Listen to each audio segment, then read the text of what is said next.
yawn on No, I'm camera. stopping.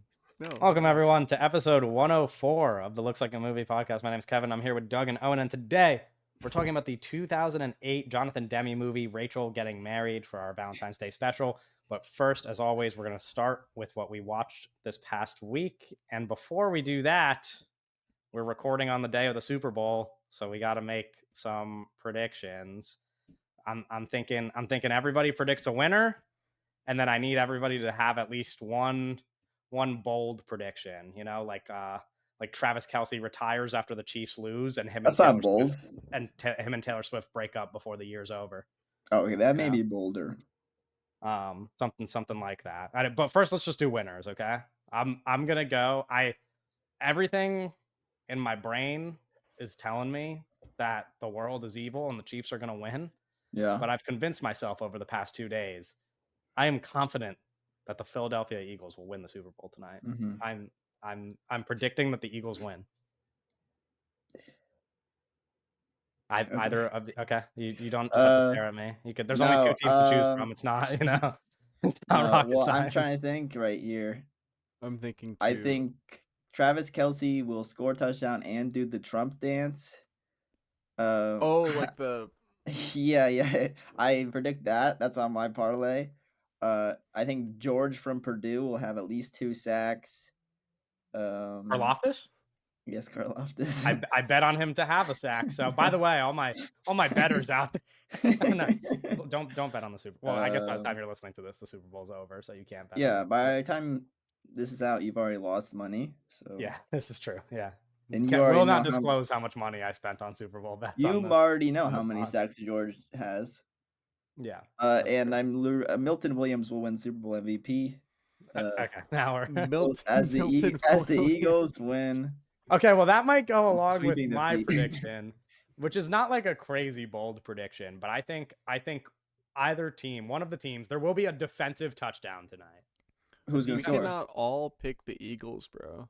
We cannot all pick. I don't know why not. Score. I'm not thinking that far ahead. All right, okay, I will say that Zach Bond will score a touchdown for the Eagles. Okay, I mean that would make sense. And if Zach Bond scored a touchdown, he will win Super Bowl MVP.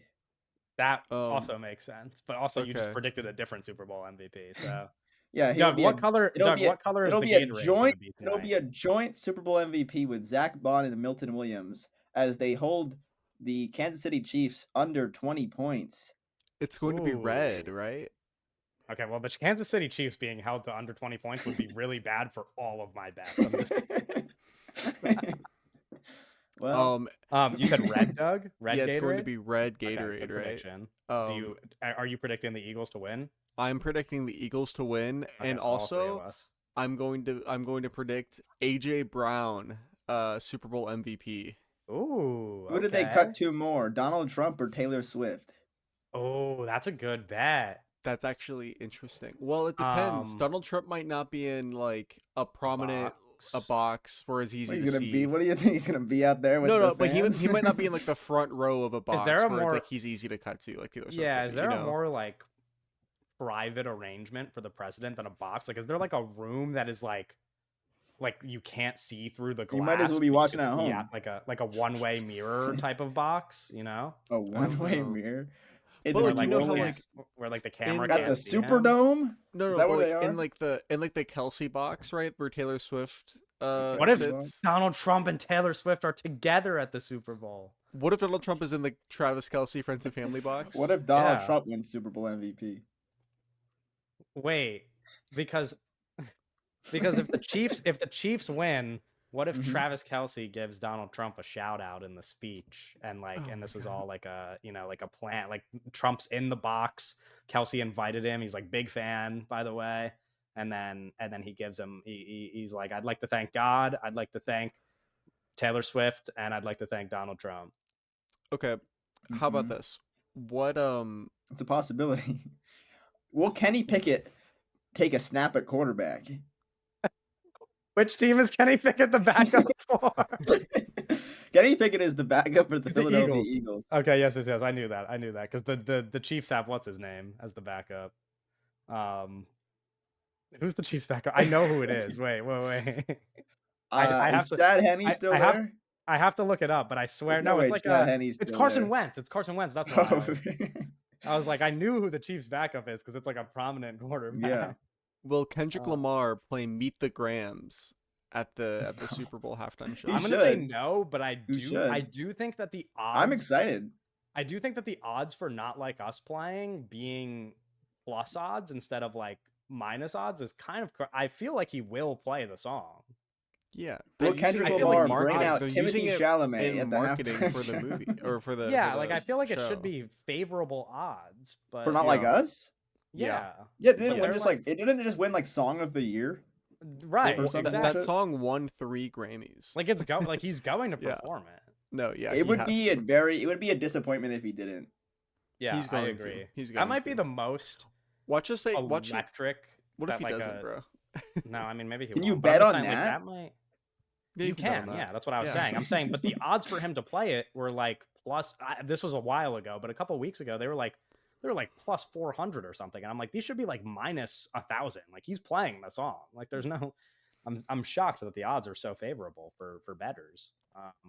Unless they know something we don't. Wait, Like, let's look at Will some Shipley props. touchdown. How are the odds on the Will Shipley touchdown? Do you want me to check for you? Because they're not high. I can fact check it for you if you want. Yeah, more But likely a they're Kenneth not good. Do we Gainwell have any other? touchdown. Do we have? Kenneth Do we have any Gainwell? other? Doug, you want to call the coin toss while you're at it? Since you Will a did the favorite quarterback already? catch a pass? A quarterback catch a pass? Yeah. I mean, it is the Eagles. Yeah, you know you can't. Dude, have they done that ever with Jalen Hurts? I'm sure. I don't watch the Eagles. Okay, well, yeah. I mean, nobody. I'm sure they get a little tricky. Okay, let's see. I don't know. I feel like is like Juju gonna score? Why'd you? I don't see his name like that.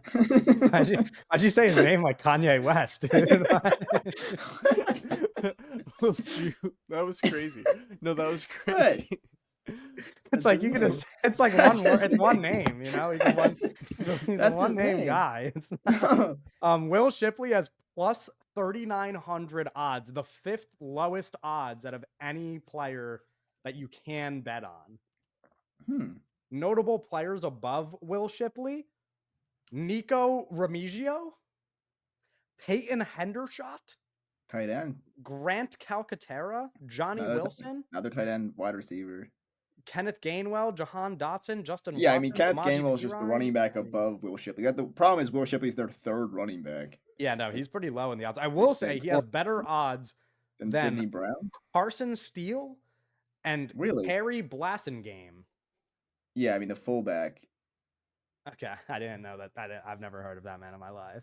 You don't know about the Blassingame? Also, at the very bottom of the list is Paris Campbell, but his odds are locked. You can't even bet Paris, on him right Texas. now, so. Is Paris Campbell injured? I think maybe they're just changing the line for him. What is there Paris Campbell updates? And it's just like it just happens all, dude. It's the Super Bowl. You know how often they're changing the lines. What is up with? Let's see what's up with Paris Campbell. They're working hard over there to make sure that the lines are appropriate. This is the biggest betting day of the year. Paris Campbell, is he playing today? Okay, you look that up, Doug. Why don't you get us started with what you watched this past week before we turn into a football podcast? I did not watch a movie this week. Okay, but you hopefully watched at least one because we're talking about it on the podcast. Well, of course, I watched Rachel Getting Married, which I'm going to be honest, bizarre Valentine's Day suggestion. Yes, so when I suggested it, I put in my notes, but we'll get to this later. I was like, how can we relate this to a Valentine's Day episode in my notes? And I don't have a clear answer yet, but that's something for us to debate later. It's not. It doesn't have anything to do with Valentine's Day, but well, listen. Valentine's Day does not have to be about romantic love. You know what I mean? It's many kinds of love. It's a wedding. It can be celebrated on Valentine's Day. It is a wedding, but like, you know, is that not romance? No, it is, but like, okay, you know, it's you're also being about a little obtuse. It's also about family and you're being a little obtuse. I looked up Paris Campbell, and I can't find anything. Okay. I did watch though. You know, I did watch multiple episodes of Star Trek: The Original Series, which each of those are kind of like movies. So, is that true? Yeah. Okay. Are they just like literally episodes of television though? Yeah. Okay. But it's like each one's an hour long, and it's like a contained like as a beginning, middle, and end Oh, with so a it's like Stranger resolution. Things. So it's like a TV show. It's like No, no, a no. 1 hour drama. It's like a 1 hour drama. Yes. Yeah, like television. No, no, no. But it's like different though. You know. It's like You're different. describing television. No, because like each episode is like its own vacuum. Each episode. You Okay. know what I mean? You know what I'm saying? Right. Yeah. Never The been done events of before the in the the history events of of one television. well, you see how like this show is 70 years old, to be Right. fair. But yeah. So maybe at that point it had never been done before. Who's to say? We need a TV historian to confirm. Well, I guess like the Twilight Zone is probably older, right? But I can't do the Yeah, I math on mean, that. I don't know what year you're the supposed to Twilight be Zone the came out. You're supposed to be the TV historian. you're the one watching Me. it. Yes. The Okay. Do historian. you want to know what I've been watching this week TV wise? I Some haven't given slop, I some haven't given fucking an update garbage on the pod slop. in a couple weeks. We're about, I don't know, 3 or 4 weeks deep into this season of Love Island UK All Stars. Okay. Lot has happened. A lot has happened. I will say they're focused a little bit too much on the wrong stories, a little too much Ronnie and Harriet time for my liking. I'm not particularly a fan of either of them. Ronnie, pretty funny Ronnie guy, and Harriet. but Harriet, one of the worst Love Island contestants ever. Let's just get that out of the way. I don't know why her story is so prominent this season. It's ridiculous. Anyway, Luca and Grace also getting a ton of time. And I will say, on Luca's original season, which I believe was season 9, not the biggest fan of Luca. I kind of didn't like that guy. He was quite rude to all the women on the show. He was very young though. He was like 21 on that season or something. He's now 25, and he's like the fan favorite and also my favorite this season. I'm quite a big fan of Luca this season. I will say, recently, Sammy came into the villa and turned Luca's head a little bit, but he's locked in on Grace still. There was a spark there between Luca and Sammy. I honestly think that Luca deserved to end up with Sammy, but Sammy has since, spoiler alert, been eliminated from the villa, and Luca has all eyes on Grace, which is fine. I like Grace as well. I think they have good chemistry. I think they're cute, but I'm not convinced that they will make it outside of the villa. Other than that, those are the two kind of prominent angles of the show right now. Harrison, Sammy, Luca, Grace. There's no Harrison, no. Who's the first Harriet. name? Harriet. Okay. Yes. I'm leaving out key Islanders as well. There's some other. I mean, Casey has been a pleasure to watch this season as usual. He is literally like my least favorite contestant ever because he's a giant piece of shit, but he makes for very good television. He's admittedly like he's a very funny guy. He should not be allowed near women. Like he is a Like problem. Owen. He's a problem. Yeah, he's like a problem to the like Jesse even. Like Jesse, of course. He's a threat to the population of women in England. This is why we actually. But Oh, my voice. This is why we actually need companion robots for people like this. You know. for people who watch Love Island UK. No, for people that can't be around women. Oh, okay. Well, we're wrong episode, but Hey, I'm calling it back. This is a callback to a previous Right. episode. Yeah. Okay. It's like you're sounding a lot like a TV guy right now. You sounding like a guy who knows about TV. Callbacks to previous episodes. That's a They real. do. It's There's a real TV episodes. thing. There's episodes of movies as well. Sure. Anyway, I watched other than Love Island UK. I rewatched The Insider. Great movie. Would recommend. I watched Jackass 3D. I will say weaker than the first two Jackasses. Maybe even weaker than Jackass Forever, which I will probably be watching today before Jackass the Super Bowl. 3D is the worst one. Yeah, it's probably the worst one. It's the grossest one by That's why. Yeah, that's why I a don't like it. mile. I Yeah. like the gross stuff. I will say, the gross stuff makes me laugh. I can't lie to you, but there needs to be. They need to strike a better balance, and I think this movie, Jackass 3, has the two grossest things they've ever done in the same movie, and whereas they should be spread out between different movies, ideally, because it's too much gross shit. It is the sweat cocktail, which for listeners is when I forget who does it. I think Steve-O drinks it, but it's like a bodysuit made of plastic wrap, like completely. and what's his name is on a treadmill, and he's sweating while he's going back and forth on the treadmill, and then there is like a tube coming out of his like butt, out of like the end of the out of the end of the plastic suit where he is sweating through, and the tube leads to a cup full of his sweat, and then Steve-O drinks the sweat, and naturally pukes right after. And then later that same movie, Steve-O is placed inside uh, a porta potty that has been used, a public porta potty, full of poop, and he is slingshotted into the air in the porta potty, and all of the contents of the porta potty are flung all over his face and body and throughout the porta potty. Um, it is like, truthfully, I'm not kidding. It should be a CIA torture device. It is maybe the most evil thing that anybody has ever done to someone. A CIA Um, torture device and is a little extreme. it's so extreme. It's like, have you watched it? It's Yeah, insane. no, I It's have. like I would literally rather somebody kill me than have to do that. It's like absurd. And they're in the same movie, and so that's like a little bit much. But the movie's still funny. It's the least funny, but it's funny.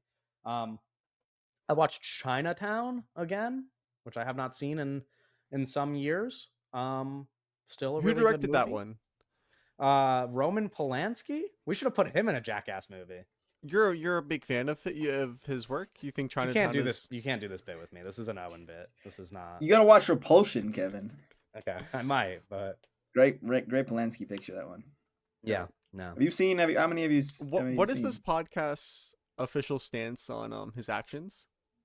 Can you It explain them all depends to which me? member you. If you ask Owen, he might have an opinion or Yeah, two. just can you run them down and I'll. So obviously his actions as a writer director, like some of the greatest films of all time. Yeah, Like I think he does a good job at that So action. I've With that seen action.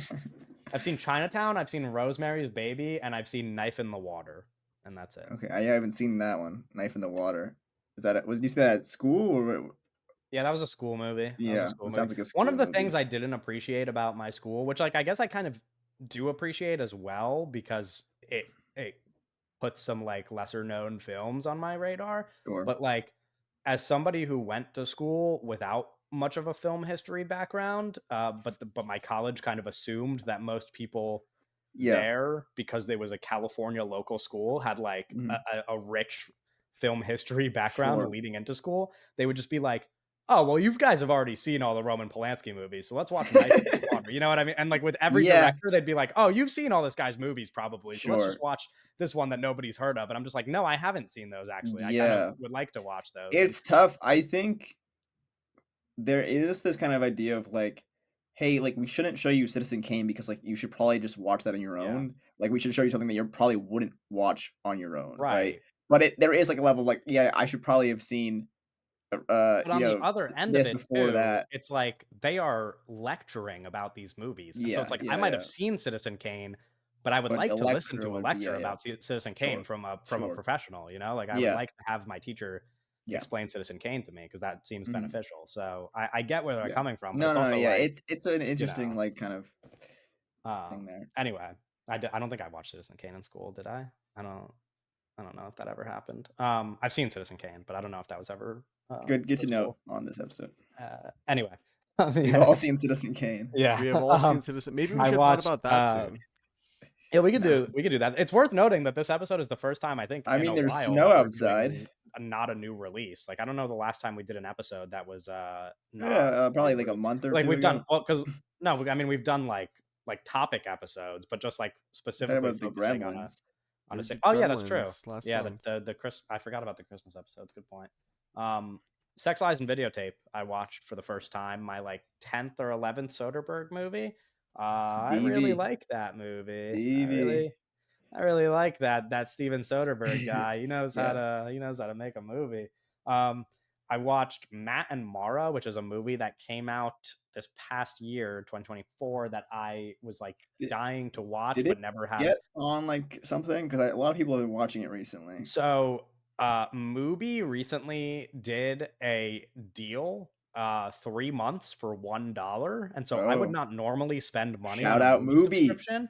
Yeah, I don't because like their normal price is like $15 a month, and I'm just like, I don't know if I really want to spend Yeah, that for a you movie, could be gambling on Milton Williams for that exactly, money. yes, but 3 months for $1 is like, I mean, the amount of movies I'm gonna watch for $1, it's worth the dollar, and so I got the dollar subscription, and I saw the same day that I got the description that they added Matt and Mora to movie, and I was like, oh well, that Okay, works yes. out. I've been wanting to watch Yeah. that. Um, No, I have a been as well. really good movie. I really dug it. It was dug it. uh, and then I I watched don't get it. Rachel Getting Married, which we'll be talking about in a minute. Oh, and you want to run through what you watched this week Yeah, before we get I mean, I started? really didn't watch anything. Been super busy, been mostly reading stuff and then just working on like Do you have just a work. book recommendation you'd like to make? Well, I don't know. I feel like Doug's probably mentioned this book before on here. He'll pull it out right here and he'll show it to the camera. But I'm like the quarter way through Corpses, Fools, and Monsters, which is a really cool kind of look at like the history of like transness in cinema, Yeah, and it's just a lot of like it's it's pretty easy to read because it's pretty like it's a lot of it's like history of a lot of films that I know about and the films I just haven't heard about, and just really, yeah, really interesting. But I have to finish that. But that's what I've been reading this week. Um, and then the week before that, I was reading Sign Language, which is the Jerry Seinfeld book. That's a good book. So I'm gonna recommend those two books. They go hand in hand together with each other together. is this like a book about Jerry Seinfeld, or he wrote it? No, no, no. So it's basically just like it's kind of like reading the show. Okay, Um, but it's not like the episode parts. Like if you've seen an episode of Seinfeld, it's like he'll do like his sitcom bits, and then the sitcom bit is like he'll basically it's like you write a joke, and then the joke is the episode's like about that joke, sort of like the idea of that joke. So right. the book is just all these like kind of jokes about like things. So it's like a pretty like silly little easy book, Yeah, but it's just I like would kind of a joke. like It's more of a I joke would book. like to put on the record for the listeners that it sounds like both of my co-hosts actually know a lot more and participate more in TV culture than I do. So And No, so, I'm but reading, I'm Kevin. This is that has nothing to do with television. wait. right, So reading about your favorite show. that Jerry Seinfeld book though. So is You like TV so much that you couldn't just watch it; you had to read about it too. so that Seinfeld book? Is it just like the Seinfeld show but without the Larry David writing part of it, It's basically? without like the like characters. It's just like Jerry Seinfeld jokes. Yeah, but like that's like yeah, but Yeah, but like it's without like the actual like television element of it. It's just like stand up bits. It's like right, you're yeah. reading stand up. But I was interested in it because um I was kind of what I've kind of been doing recently is just like watching stuff like Seinfeld and just focusing on like jokes and like written like word things like how things are delivered in dialogue and stuff like that. So I was like, what if I the book was really interesting as like a form of like let me just like read dialogue or like read jokes in a way of like dissecting things and how these work. And so I was taking notes basically on like jokes in terms of like how to like think about writing and words like that, Yeah, and how to like view things in a like a more right. joke way. So that's a book I read. By like written word things, do you just mean like sentences? Or like you're just Yeah, like I mean, I the guess way not. the way you I'm were trying to. talking about things, you're like, yeah, there's like words together on the page. It's It's sentences, but it's like different than like it's a specific type of like sentence in a way of like right, you're talking. Like it's dialogue because it's not stand up's an interesting like middle section of it. It's like not like movie dialogue, but it's not like people just normal people talking. It's like you're talking to a crowd right, in a way that I was trying to like kind of dissect those things. So it's like not exactly like normal speech, but it's not exactly like movie dialogue. It's a different like sure. third It's thing. like a mysterious third thing. Yeah, yeah. So I don't know. And just in terms of like working on writing things and just focusing on like words and dialogue, I've been focusing more on or less on movies and more on books recently.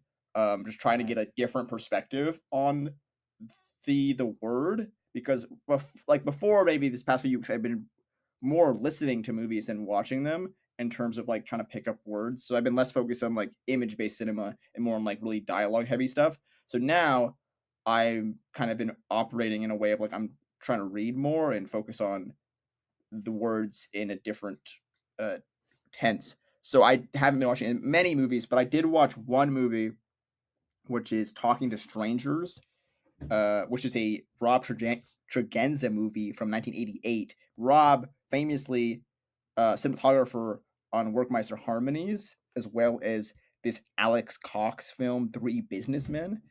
So famous cinematographer, but he also has shot some movies. And this is a movie from 1988. And I wanted to check this out because actually somebody in our Discord sent some images of it, and I was like, "Oh, that's pretty interesting." And I was reading the description of it, and it's talking about these 10-minute segments. And for something that me and Kevin are working on, we're working on these like segmented pieces, and we're talking about like structure, and we're really focusing on like structure films films that kind of less have a narrative progression and more of like this is the structure of the film. So this is kind of the film kind of works, not Talking to Strangers kind of works in these are 9-10 minute segments, and they're connected, but they're not like it's not working in like a typical narrative progression. So I wanted to check it out just for that kind of purpose. And it's fine. I wasn't like over the moon about it. I know some people really, really love it. But I wasn't like crazy about it, but I did get stuff out of it and appreciate it just for the way that it was structured and the kind of stuff I could learn from that. But that, yeah, again, nothing crazy this week. It was kind of a busy week, not a lot of movie watching. Yeah. But yeah. Okay. Well, we can talk about Rachel getting married. I guess we can start by just describing what the movie is for people who may Yeah. not be familiar, even though I guess we'll also be spoiling the entire movie. So maybe just go watch it if you're curious and Yeah, then come back and I'm listen. interested. Where did you guys Uh, watch this movie? So yeah, I I I torrented it, Yep. but mhm, I'm gonna be honest, it was kind of difficult finding a torrent for it. okay, Yeah. Well, so interesting. I was gonna say, if anyone wants to watch this movie, and then watch our episode. I watched this, like I Googled Rachel getting married, and then it's like it's available on the Roku channel for It free. is. So Yes. that is how I watched it on my You watched it laptop with here. ads? No, it skipped the ads. If you have the Okay, ad okay, blocker, it okay, just skips okay, the ads. So I okay, watched it okay. straight with no Yes, ads it is on the free on the Roku Roku. channel.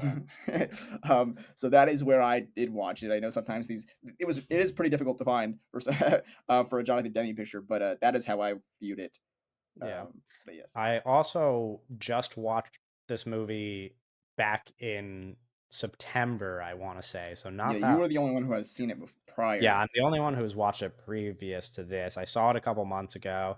I really liked it back then. I really liked it even more now. I don't know what made that difference, but like I think it just like maybe I was in a vulnerable position watching it yesterday, but I was just like, man, this really gets to me. There's like certain things that are depicted maybe in any movie this works, but like You're when you just constantly do at weddings.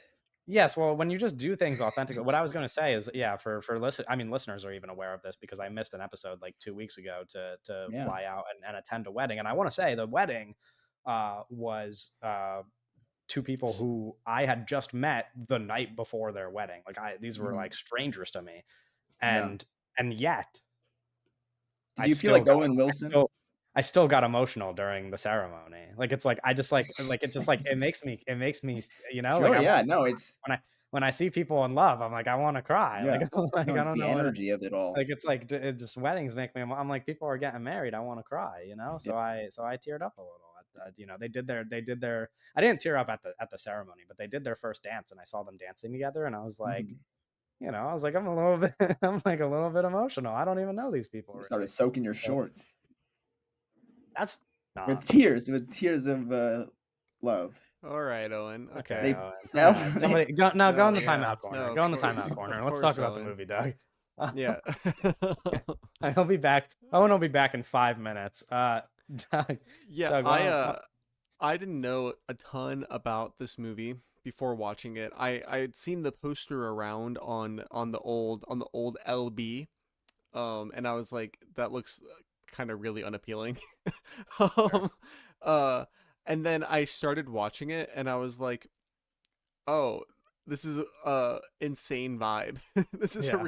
not even insane in a good way or a bad way, but more just like this is ridiculous. Like Yeah. the first scene is a very young Sebastian Stan I was and gonna say I, and I had it written in Anne my notes. Hathaway outside of the rehabilitation.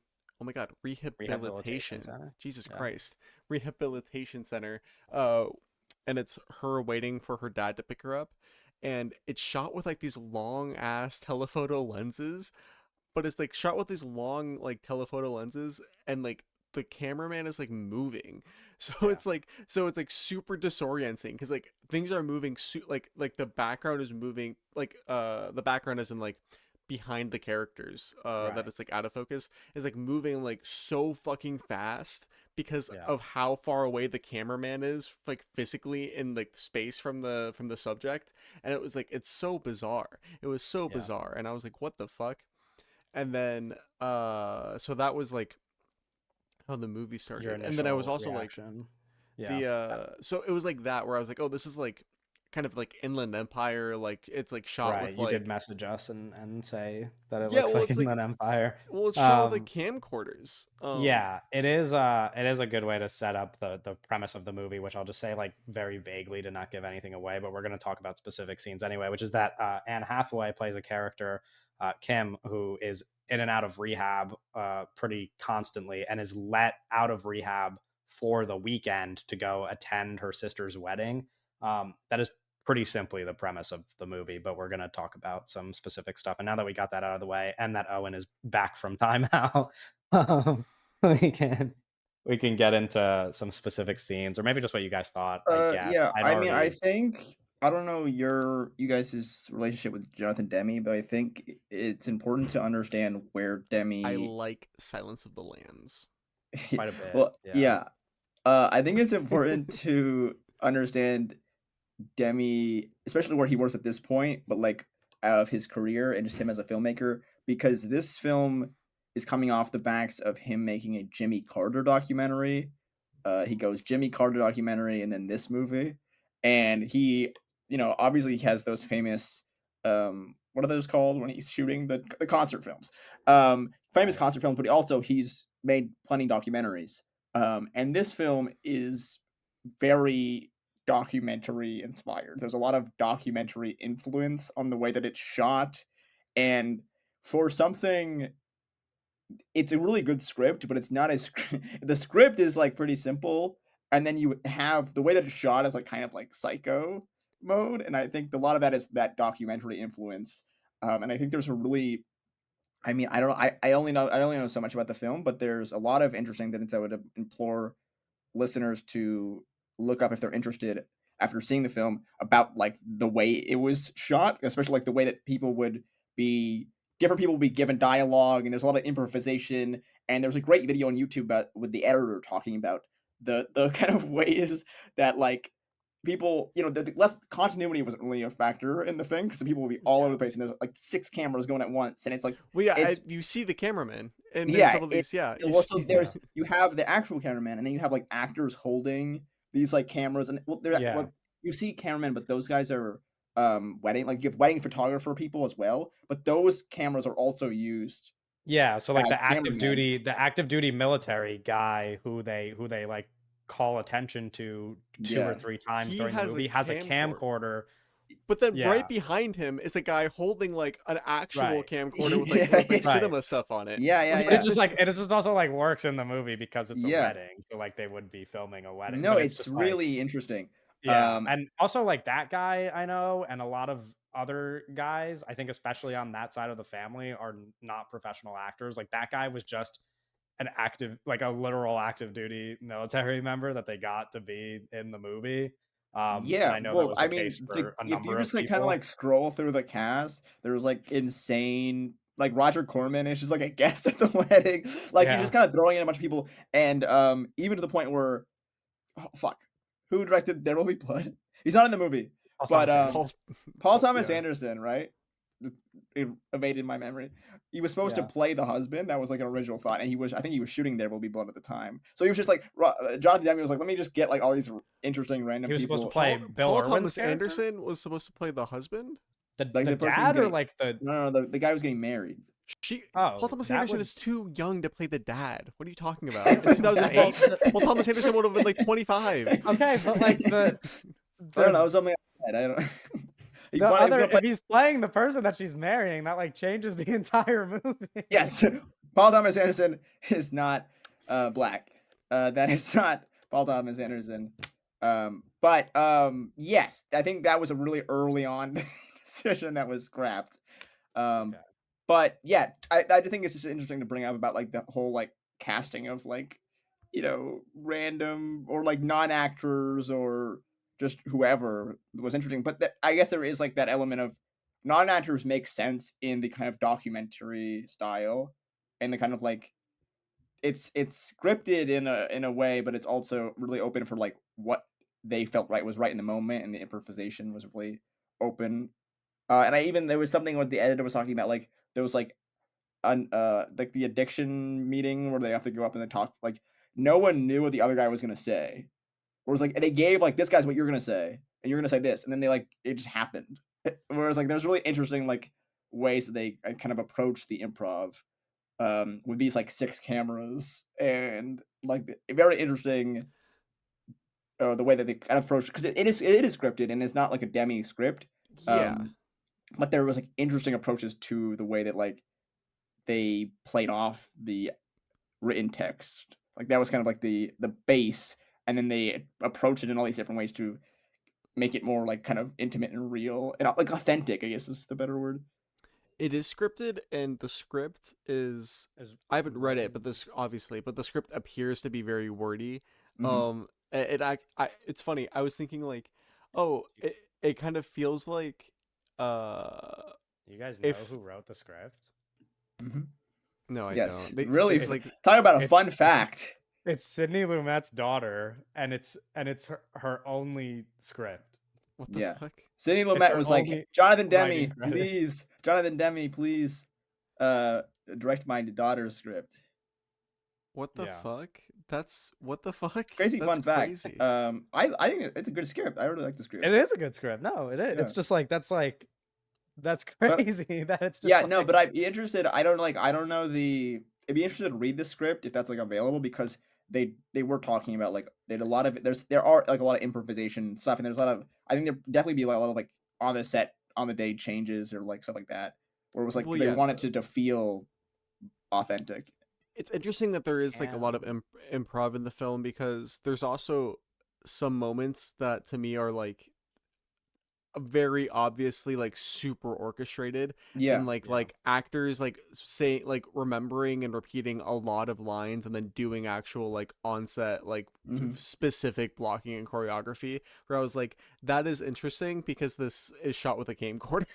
Yeah. Yeah, I um can confirm the script is on the script database. You can read it if you'd like to. Yeah. Well, I'd be interested as well, because like it's scripted and you have all this improv, and then they talked about like, okay, we have 100 hours of footage in 33 days. So it's like there's so much, they shot so much, and a lot of it's like just wedding stuff. Like it's like how much of yeah. you can only script so much, and it's like they want to get like all this wedding stuff where we're cutting to people dancing and they're Yeah, the playing last musical half hour of instruments. the movie is just a whole wedding. Yeah, Yeah. exactly. So it's like there's a script, and then there's like the other stuff, like all this. the So it's like you have that script, and then you have like them being like kind of going wild and kind of growing and kind of off that script, where it just is wedding and it just is reality. the movie does live up to its title, for sure. Rachel does get married. Yeah. Rachel Which I does think is get married. interesting, and I don't know if Doug, you thought about this, but like I really didn't know anything about the movie. But when it's like, okay, Rachel getting married is the title, and it stars Anne Hathaway,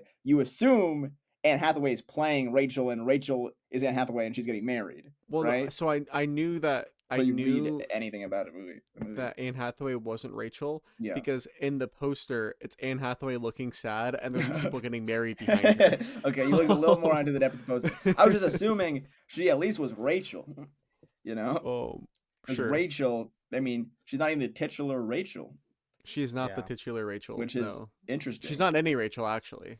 she's not Rachel Yeah. here or Yeah. there No, her No, name or is Kim anywhere. for sure. Um, Has she played a Rachel in a movie? I betcha.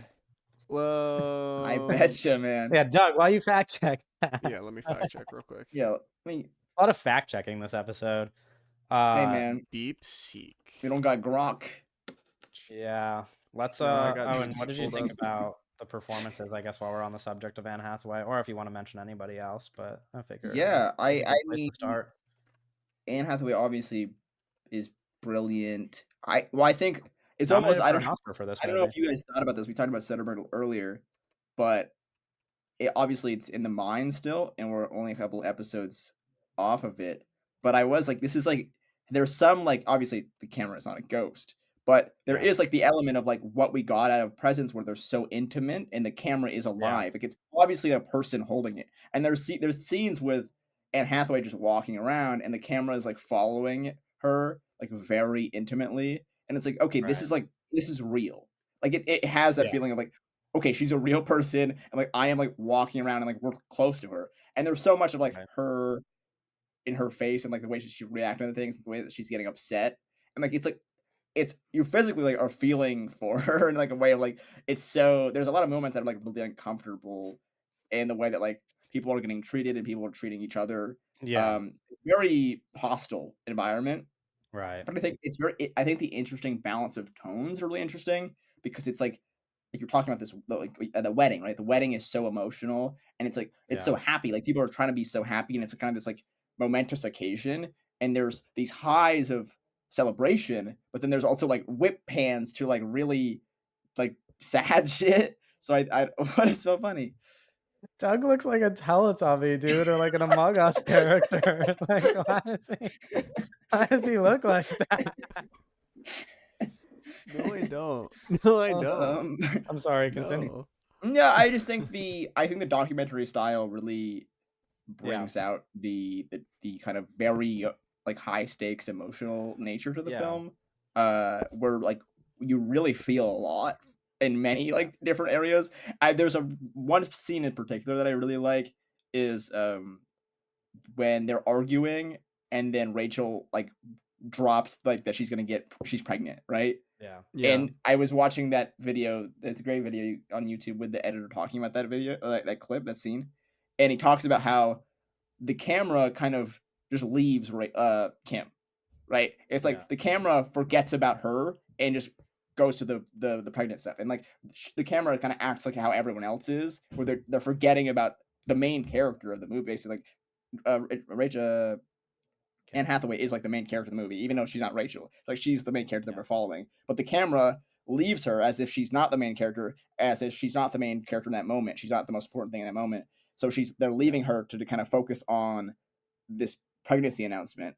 And it's like this automatic like there's conflict and they're fighting and there's this really like uncomfortable sister moment where they're battling and then you immediately kind of switch into everyone's like really happy and they're all congratulating her and then you kind of come back to Anne Hathaway and she's like, "What the fuck was that?" Like that's Yeah. so uncool. And I think the I think that is really kind of an encapsulation of like this movie and Yeah. like the way that they kind of balance those really like high feelings, but the difference in like Right. congratulations and then like this is like really shitty and we're like a toxic kind of family here. And I think I really dislike uh Kim, the character Anne The Hathaway plays in this character. film. oh Yeah. really? It's difficult because it's like she's an addict and that is a difficult thing to like Yeah. She that's a difficult also, thing to be, you big know? spoiler alert, killed her brother. Yeah. Yes. Yeah. Yeah. Yeah. Yeah. So She she could has, like you could, she has a lot of she has some stuff baggage. she has some stuff to deal with. Like it's Yeah. not, Well, yeah, she's not like you know. coming home for good. Like she's coming She's home not a for perfect like this character, but it's extended also the period of way. time, and then she's like the movie ends, and she's going back to rehab. Yeah, she's going Like but she's she's still been like sober fucked for up. 9 months though. Right. They said Yeah, that's she's how clearly long are you not in like rehab? she's Yeah, No, I she's just clearly like, like I don't not. know. Like okay. I You're mean, in I rehab. imagine You're in rehab until you're able to not be in rehab. right. And she's like I mean, it's hinted at like largely in the movie that she's like in and out of rehab. It's not like this is like a one-time Yeah. thing. It's like Yeah, she yeah, goes yeah. to rehab, she gets out, she goes back to rehab. And so it's like, even if she's 9 months sober, she's not far separated from the last time that she had to go to rehab and so on and so forth. So it's like, Right. Yeah, and there's even I she's mean, she's dealing with a lot. there's scenes where she's, like, asking the father, like, "Can I have, like, the car? Like, can I use the car?" And it's clear, like, there's, like, prior kind of interactions where, like, she did something, and you see later how she handles having the car, but it's like, Yeah. there seems like there's prior things where she's out for a bit, and then they're like, "Oh, okay, yeah, fine, you're good now," and then Right. things unravel, and there's prior history where it's like she's not even if she's Yeah. out of rehab for a And second, I get like she's I right get back Doug's in there. perspective because there are I think on the one hand, when you watch the movie from anybody else's lens, like if I was Rachel, for example, and I'm the one getting And you're married, getting married, yeah. I I would be pissed 400 times during the course of this movie. Like the stuff that she does would bother me. Like it's just like you Yeah. can't Yeah. not be Sure. bothered by I that. didn't like Rachel, I'll But tell you that. well, yes, I like Rachel, but I thought she was a She was little getting st married. It was yeah, she's what do you getting yeah, mean? It's married. just I don't getting know, she it married. It's like was you kind of it's like It's I like would the also it's be like an asshole literally the on my single like it's most like stressful it day is of your life, yeah, bro. it's the most stressful day of your life. You're also like they also hint at the very beginning of the movie that there are no wedding planners involved. Like she has planned all of this herself, and so like it is not just her wedding, it is her duty to make sure that her wedding is exactly what she wants it to be. yeah, And then for it to like for the plan to change literally 2 days before the wedding, not to change. I mean, she knew her sister was coming, but like for her sister to come and then act like she knew her sister would for the 2 days leading up to the wedding. Yeah, I'd be fucking pissed. Like I would not Well, I like would that be so everything about my stressed wedding is out being thrown off. Like, because it's like her sister, this is also her sister like meeting her fiance for the first time, yeah, and then also like her all of her fiance's friends and families. yeah. It's like there's so many people that like you have no control over. It's stressful. and It's just a and stressful it's like situation. it is like a very like it's what Owen was saying, which is that like everything about the movie feels very authentic to the point where like like you might somebody else might watch, for example, the rehearsal dinner scene where Anne Hathaway or Kim gives the speech and be like, "Oh, it's not fair that Rachel is mad at her after." But it's like I No, would that be whole mad. I like Like I took would, you off know what my I mean? It's like you headphones should be during that mad. scene. I was so no, I was so like this is such an like insanely inappropriate thing to do. Like this is so Yeah. crazy. No, like I honest to God, that was like so crazy inappropriate where I was like if I was getting married, I would be like like I would like really talk to her and be like that was so crazy. You can't like that, like Yeah. it's just like that's crazy.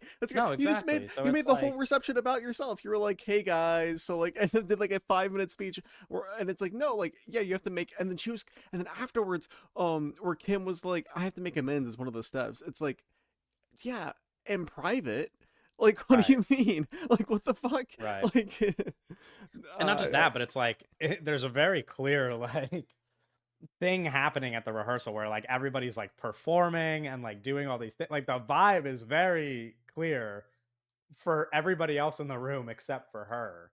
So that is like the other like it's like you've just thrown off like no what Kim essentially Kim up is until that just point was like a perfect night. like Like like so socially inept. Which again yeah. it's like that she because she just is right and that's part of her Yeah. character. But it's like oh man the way that some of the stuff she was saying was just so Yeah, but then it's crazy, like at the dude. same point, I don't know. That's why I mean I really like it because it's like part of what makes me really like it, and especially going along with what Owen was saying, and I think really the reason why the second time was even better than the first time is because the first time I watched it, I was similarly like thrown into a movie I wasn't expecting, like you guys. But now that I've seen the movie, I'm just like, oh, like literally every scene in this movie makes me cry because it's just like I'm just like watching real people. And so like when you're watching like the rehearsal dinner, it's like I feel like I'm at a rehearsal dinner for a bunch of people that I know. And so I'm like it just makes you Yeah, emotional to see people interacting this way, like to see like two people getting married and like everybody in the room, like and all the family and like and then but then it is like that clash with what you were saying where it's just like a totally different tone between like the events of the wedding, which make me super emotional, and then all of Kim's story, which also makes you emotional because there's just like this incredible baggage. I think on the subject of the performances, my favorite is actually Bill Irwin because similar to Anne Hathaway, like every time like you see his face, like the dishwasher scene is like the best part of the movie. And like when you see his face, you're just like, oh, that's just like a real guy who is sad that his son tragically died. Like it's like that's not actor Bill Irwin. That's like this Yeah. man has like carried his son's death with him since it happened forever and like will never get over it. And it is like so sad. Like it is like so hard to watch. Um, I mean he's so good in this movie. Like he's so every scene with him, I'm like, this is the best thing ever. But it's also like the saddest thing ever. Like it is just like hard to watch. Also, note on that dishwashing scene, they're doing too much. Those dishes aren't gonna get clean. Like Yeah. like cut like they're looking at like Like you the could just bottom do more than shelf. one cycle. Like it's Yeah, no, like yeah, like the bottom shelf of the dishes. It's like there were like plates and like the same, like you know how like there's like things like poles. Yeah, yeah, yeah. It's like there were like the two or three plates in the same in the same gap, and it's Yeah. like no water's getting in there. Like it's like you guys are psychotic. What is happening? right. And But also if you told him competition. that though, he would tell you that he knows a thing or two about washing dishes. Yeah, he would do So the I'm an old man. Yeah, whatever. Yeah. yeah. Um, but also like the competition was a sham and unfair because the fiance had to rinse off the dishes, and then when Bill Irwin came in to do it, all the It's already dishes ran. were already rinsed. So Yeah. so of course he won. It was a total sham. Well, you know, Sham God. he has the elderly advantage. He is like, you know, respect your Uh, elders, Of etc. course, of Um, course. I love Of that scene. That scene course. is so good. I have a couple of like the big scenes written down. I don't know which ones you guys stand out to you guys beside the dishwasher scene that we already mentioned. I mean, and you mentioned the pregnancy as well. There's also like the earliest big confrontation is when Kim finds out that she's not the maid of honor, which is Mm. also kind of the start of her just like clearly being an unlikable person and a problem at the wedding.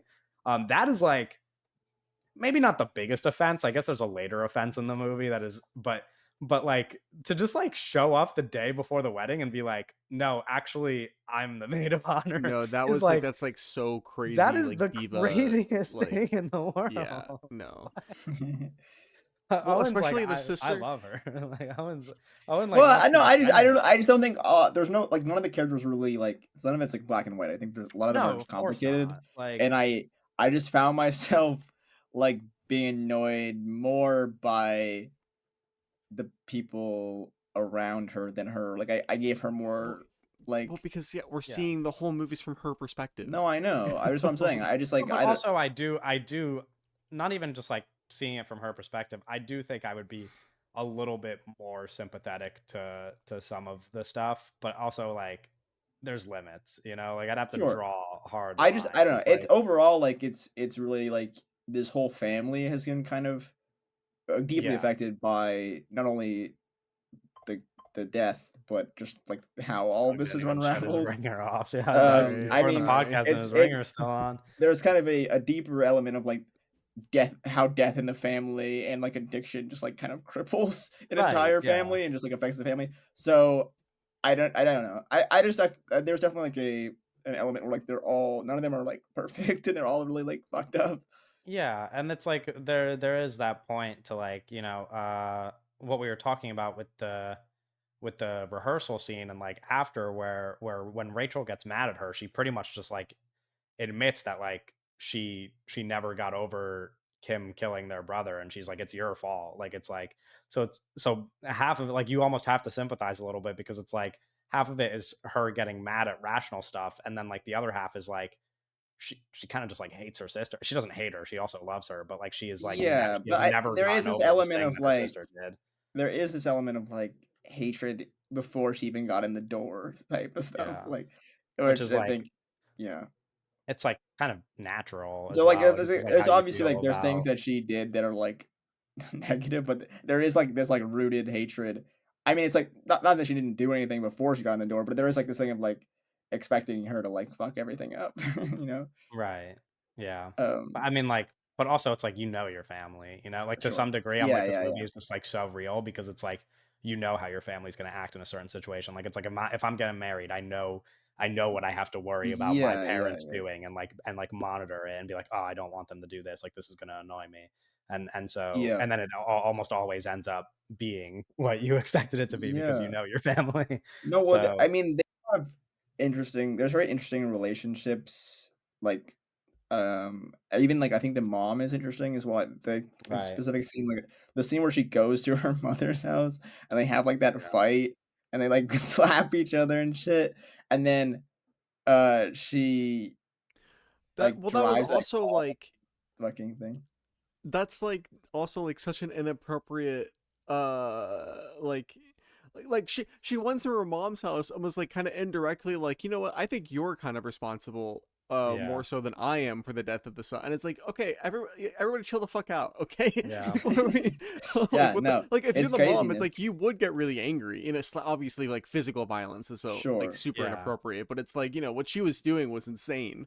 Like Right. But it also like makes sense from her perspective because it's like every negative attitude of this whole family is just like placed upon her. Like she is just like Yeah, there to be the one that like does shit wrong because she did the big wrong thing.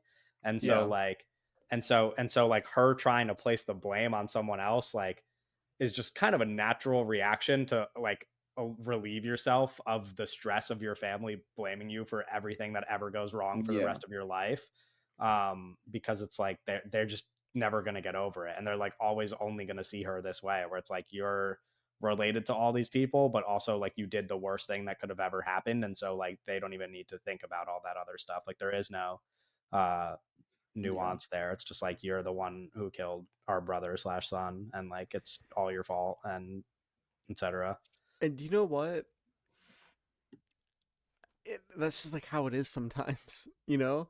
No, it's like no, I'm like it's like no, it's like no, it's like there's forgiveness and you forget, like it's like her family has like forgiven her all of them to like different extents, right? You know, like even her sister who like still like has some like obviously like underlying stuff, like they've all forgiven her, but at the same time it's like it happened, you know. And it's like Yeah, nobody's forgetting that it happened, and it's like it's not like she's like never gonna not have killed her brother, you know. It's just like sure. I there's a scene later that I want to get to that kind of has to go along with that, or we could just say it now. But like the big thing is like I think, and again, it's like a pretty uh I don't know. It's like a movie thing to do, and it's like kind of subtle, I guess. But like after she does the whole car crash that Owen hinted at, like, and like her sister really forgives her when she sees that she has this like tattoo with her brother's name on it. When she like when she's giving her a bath, there's like a tattoo that has her brother's name on it, and so it's kind of her being like, I like it's like she feels as guilty about it as everybody else feels like placing the guilt on her. Like it's like she feels the same way that everybody else feels, if not like worse, obviously, because she did it. And so it's like I think it's like it's very simple, I think, to say that and acknowledge it as like people viewing a family, but it's like for a family to like for something like this to happen to a family and for them to actually acknowledge something that simple, which is like, oh, like she feels bad about this terrible thing she did is like that doesn't even happen sometimes. Like they could just go their whole lives without even thinking about the fact that like, oh, she's just like, you know, like she's beat herself up for the rest of her life. Like all of the problems that she has for the rest of her life are because of this one thing that she did. And like it, like fundamentally changed who she is as a person. So I think it's like a, a good little thing that they do. And that's like right before the wedding happens. And it's like why the wedding is just like normal from that point. Normal. it's like literally like 25 minutes of just a wedding happening, Yeah, and like it's it yeah, being pretty normal, yeah. yeah, which I enjoy. But there's I think we talked about a number of the big scenes. I guess the only one that we didn't mention, which is like a little thing, is that like at the salon that they go to before the wedding, she's like she runs Oh, into yeah. somebody that was in rehab with her who like is telling her like how much her story means to her and like how helpful it was for his journey, and the story that he hints at is just a story that she made up about being molested by their uncle, and like all of this terrible stuff that happened to her sister, which like all of which is not Yeah, that's where I true. was like, dude, Rachel's gonna fucking chill out. Like, because it's like this guy coming up to her talking about like this like thing that she wrote in like a little like exercise like years ago. It's a lie. No, It's but not like, come real. on. No, but it's a lie about her. It's a lie where it's like, yeah, well, because what he Yes. was describing was like, I stayed up with my sister who had anorexia that was getting raped by my uncle, and it's like, Yeah, but yeah, like, that's about her Yeah. though. She's no, lying I about know, her, but like it's her like, sister. So now, no, so now there's this guy out there that has this perception about who she is Yeah. because of a lie that her sister told that she didn't even know about. It's like, yeah, that would upset you. Like, I don't Yeah. know. I don't. Rachel's kind of annoying. I think Rachel's kind of annoying. Okay. I I think think she like I mean, part is of it is that, dramatic like, she's and like I is like not. I don't know. the mental aspect of it makes sense. like, there's no, like there's no I get why somebody would make up a lie like that, because of that, like, then it becomes that, like, you're a victim rather than, like, you're the person who did this terrible thing that like, ended you up in rehab. Like, it's much easier to not face the problem and be like, "Actually, I suffered terribly, and that's why I'm here, and you guys should all feel bad for me," because that was like, it makes sense that somebody Well, would it's do like that. it's well, no, but it But was like anonymous exercise. It wasn't like you weren't even supposed to like they weren't supposed to even know. It was just like an exercise for like you to be like writing down stuff. Like no one was supposed to not no, know that not it was. just stuff. It was not a No, I creative know, but writing I'm saying exercise. like yeah, it's I'm like saying you like it if it's wasn't. anonymous, you should be telling the truth Yeah, because it's then anonymous, so you nobody's tell even the gonna truth. know. Yeah, no, I don't like. I just think that I don't know. I think that was blown out of proportion in a way that was like weird, and I Well, thought like I thought I she think took handled that to a weirdly. point. I think I, to a I kind of point. uncapped. Like Rachel was already upset at Kim, right? And that kind of just like uncapped it, where she was like, "Oh, I just can't be around you anymore right now." That's like it wasn't like she all of the anger wasn't just because of that. It was like she was Sure, already angry, and that was like kind of like the last straw in the Yeah, situation. I think it's also important that, like, a smaller detail, or a smaller idea in the movie that I think is important is what you're saying, which is like the anonymous exercise. Obviously, if she tells the truth in that exercise and doesn't make up this lie, then she is like going along with the rehabilitation process and like trying to sure, get better. But part of like the NA meetings that they go to, and like and all of this stuff, and like like showing these addicts, is that it's not like like I can't think of a good example, but even something like Short Term 12, which I made you guys watch, is like the movie is like very uplifting, and it's like, oh, like when you're in like these terrible situations, like everything will be okay. And this movie is much more like the addicts in the movie are like admitting that, like, for some of them, like, they're trying to get better. They also like are aware of the fact that it might not work. Like, for some of them, they're just like, oh, like, this isn't gonna, like, I'm just an addict or whatever. Like, it's like, yeah. they know better, and like they know that they can be better, and then they still do the thing that is not better, which is like, and part of that goes along with like the movie being a little bit more of an authentic representation of a story like this, and not just having like a pretty simple narrative structure that like ends in everybody being happy. um but I think that's like an important detail, and so that whole like made up story plays into that. I get it. I would also still be pissed if I was the sister. I'd be like, that's annoying. Like, it's like, but that's part of the point. Like, it's like that she is consistently doing stuff that is pissing everybody else off.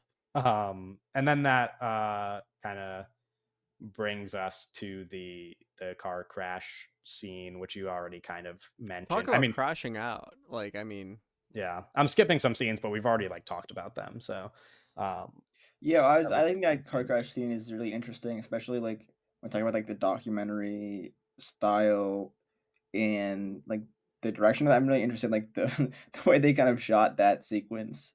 Because it feels Right, like you're literally just watching Anne Hathaway a car crash. like Yeah, drive her car and into yeah, the a tree. woods. Yeah, Um, so yeah, I just think from like a technical standpoint, it's really cool.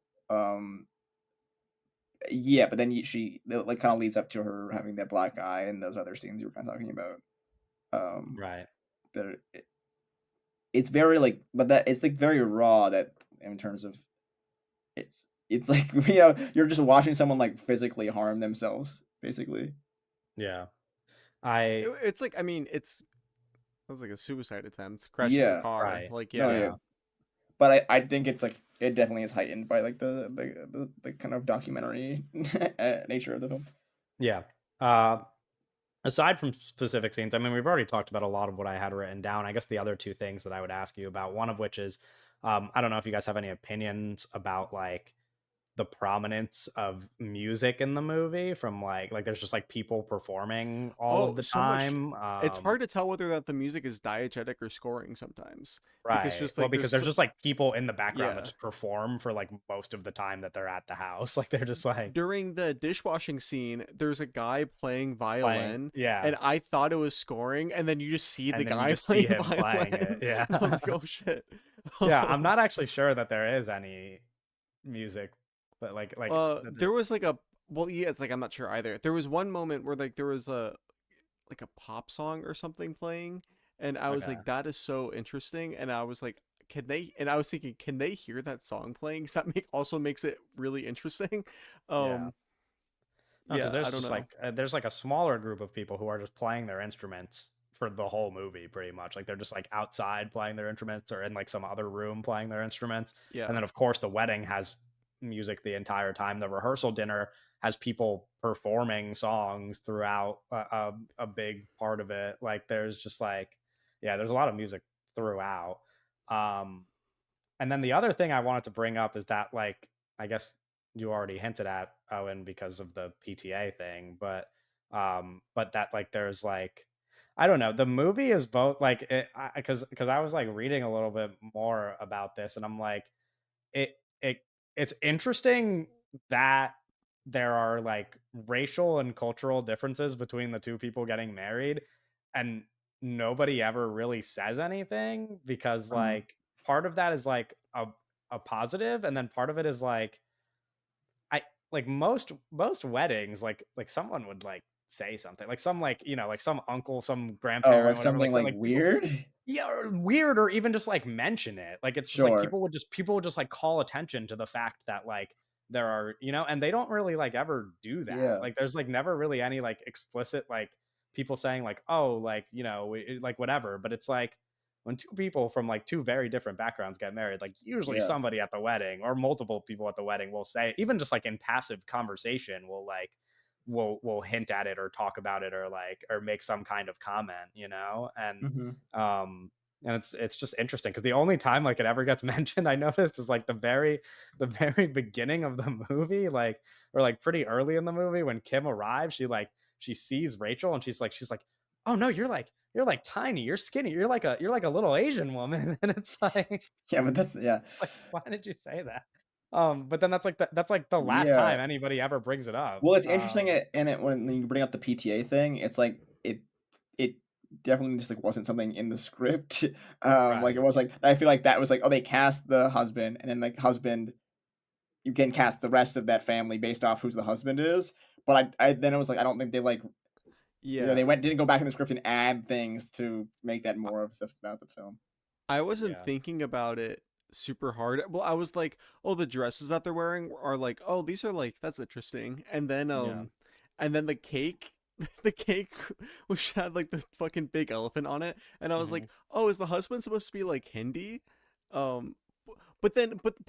but then all he says is like whenever they refer to God, which they do multiple times, they just say Yeah. God, and it's like Yeah. there's like multiple Hindi gods that Right. have names. So I was like, I don't know what Yeah. the idea Yeah. It's is just here. interesting that, like, Um, they have all these elements of these things that, like, make it a very cultural wedding, and then they just, like, Mhm. never Yeah. aside from what they're wearing, like you said, Doug, they just never really, like, say anything about it. I'm like, I don't it's yeah, just I don't know. It's just like I just because the rest of the movie, and it's not like it's not a negative. It's just like it's just fascinating Sure. it's that so just a much. little woke. You're just saying it's a Yeah. little woke, No, that's you not what I'm know. saying. That's what you said before we started recording. Don't make this a me thing. You like making this. You like Yeah. doing this little thing. You try to do it with the Roman Polanski bit too. Like it's like don't don't point jokes at me that aren't directed at me. Okay, Don't let's point not. Polanski at No, anybody Kevin but Kevin got yourself. on the mic today and he was like, not to be Mr. Woker, but this movie's pretty good despite all the woke stuff. Okay, that is the. I'm not even kidding, word for word what Doug said before we started Yeah, he recording. It used was like, Wokester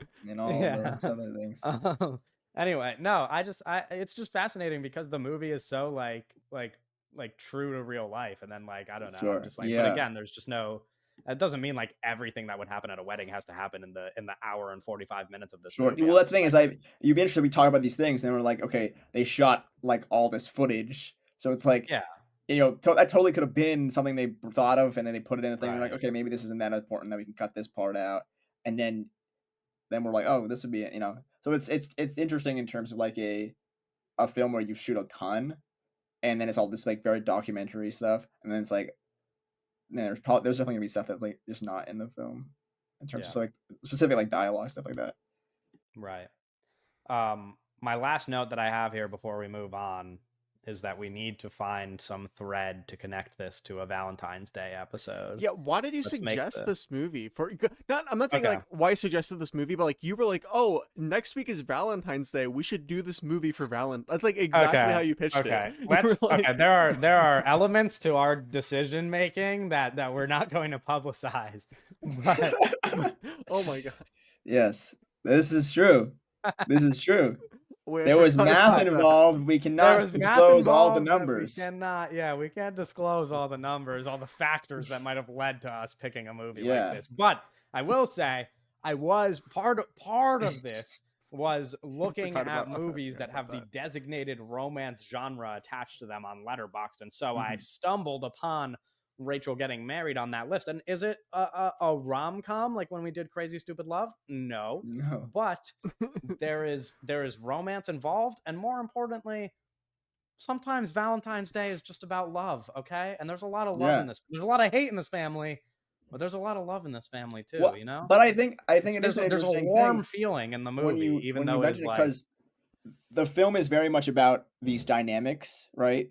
yeah, And there's this element of like, even all these things have happened, right? And there's so much negative energy.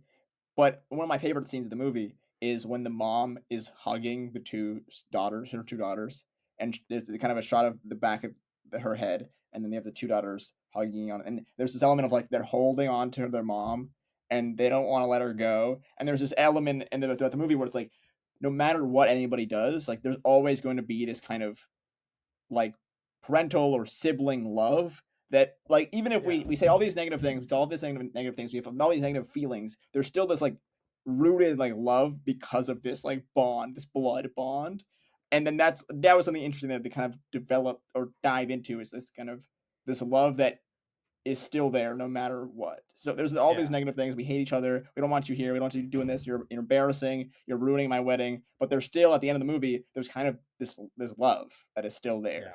And ultimately, like at the end of the day, like it's a wedding movie. It's like it makes sense for Valentine's Day. It Yeah, is there is like, there's people I one of the things that we didn't it's mention that not I think is just like, completely like out. no, It and just one of the isn't. things there's like these little things like there's again, I mean all of these little bits is what makes the movie feel authentic, but I love how like when they're doing the speeches at the rehearsal dinner, there's this one guy like a friend of the groom, I guess one of the groomsmen who just like grabs the mic and he's like and like the first thing he says is he's like, "Oh yeah, there's a lot of love in this room tonight." And then like everybody like he like doesn't he's like clearly doesn't know how to give a speech, and like everybody is Yeah, laughing about it in the way where they're like in on the joke because they know his personality, and so yeah. No, it's a they're great like making scene. It's fun a of him great a little scene. bit. I'm like, this is, I mean, this is just like what it's like. This is just like a wedding. Like I'm like, this is not like, Yeah, I don't know. no, I I really love like that I stuff. that scene's great where they're all going around, because there's a great difference in how each individual is giving their speech, and there's Yeah, so much kind of like character in like kind of real life individuality that is yeah, brought just through like a couple sentences, and they're like, but right. it's that you're talking about like the sentences, but then the way that everyone else reacts to what they're saying and like Yeah, how they're delivering it. and he's right. There is a lot of love in that room. There's a lot of There's a love. lot of love in There's a this lot of love room. in this room right here. This Yeah, little this little this little cubicle. podcast room. There's a lot of Yeah. love also out there on the awards circuit. Doug, we're not quite there yet. Yeah, yeah. You're skipping ahead a couple You just tapped seconds. the little side of the screen a Yeah. couple times. Anyway, the love is the point. That's how it's a Valentine's Day Yeah. episode because of Yeah, the I love. mean, there's love for those who Doug seek already it. jump started our transition I rather didn't jump poorly, shot. I'd We suggest. were But about to I, transition. yeah, no, Yeah, you're right. Uh, like Doug said, we're gonna talk about some news Like right now. and What the some fuck? award stuff. But what? No, I mean we Nothing, are, but no, like you yeah. did it before we even finished our Valentine's Day. I thought like let us yeah, talk you about just the like love. you That gotta was that. hold. What, You didn't- gotta didn't- hold it you- like 5 seconds, Oh man. my Yeah, you gotta God. let us like it's gotta be a little bit smoother than that. Anyway, we're gonna talk about news. We're gonna talk about a little bit of awards because there was a number of award shows over the past week. If you like listening to us talk about the movie, like, comment, subscribe on YouTube, rate the episode on Spotify and Apple Podcasts, and follow us at all of our links. We'll start with the 3 award shows. There were the Directors Guilds, the Producers Guilds, and then the Critics' Choice Awards. The Directors Yes. Guild, we only really have to talk about 2 of the awards presented at the DGAs. The first, the big one, is that the DGA Award for Outstanding Directorial Achievement for a Theatrical Film was Sean Baker for Honora. We'll be talking about Honora a lot as we go Yeah, through all of these that's the whole awards, thing here. Yeah. but Sean Baker wins Best Director at the DGAs. The other DGA award that they gave out that I thought was interesting was the First Time Feature Film Award to Ramel Ross, who notably was not directing his first feature. Documentaries don't count. Sure, yeah, and the They DGAs do they actually said the have Jimmy Carter documentary does not count. yeah, they do have a separate Jimmy DGA award Carter. for best documentary directing. So I don't know if that plays into why why Ramel Ross is able to win the First Time award. But Ramel Ross wins the First Time award for Nickel Boys, worth noting, and Sean Baker gets the DGA for director. At the PGAs, famously a golf big one, yeah. indicator. The PGAs are a big indicator of the Best Picture race, at least since How's Tiger 2009. doing? Doesn't he have Right. a what's his name? What's his kid's name? Charlie? Isn't it like 8 So- of the last 10? Or So something? since 2009, Charlotte only Woods.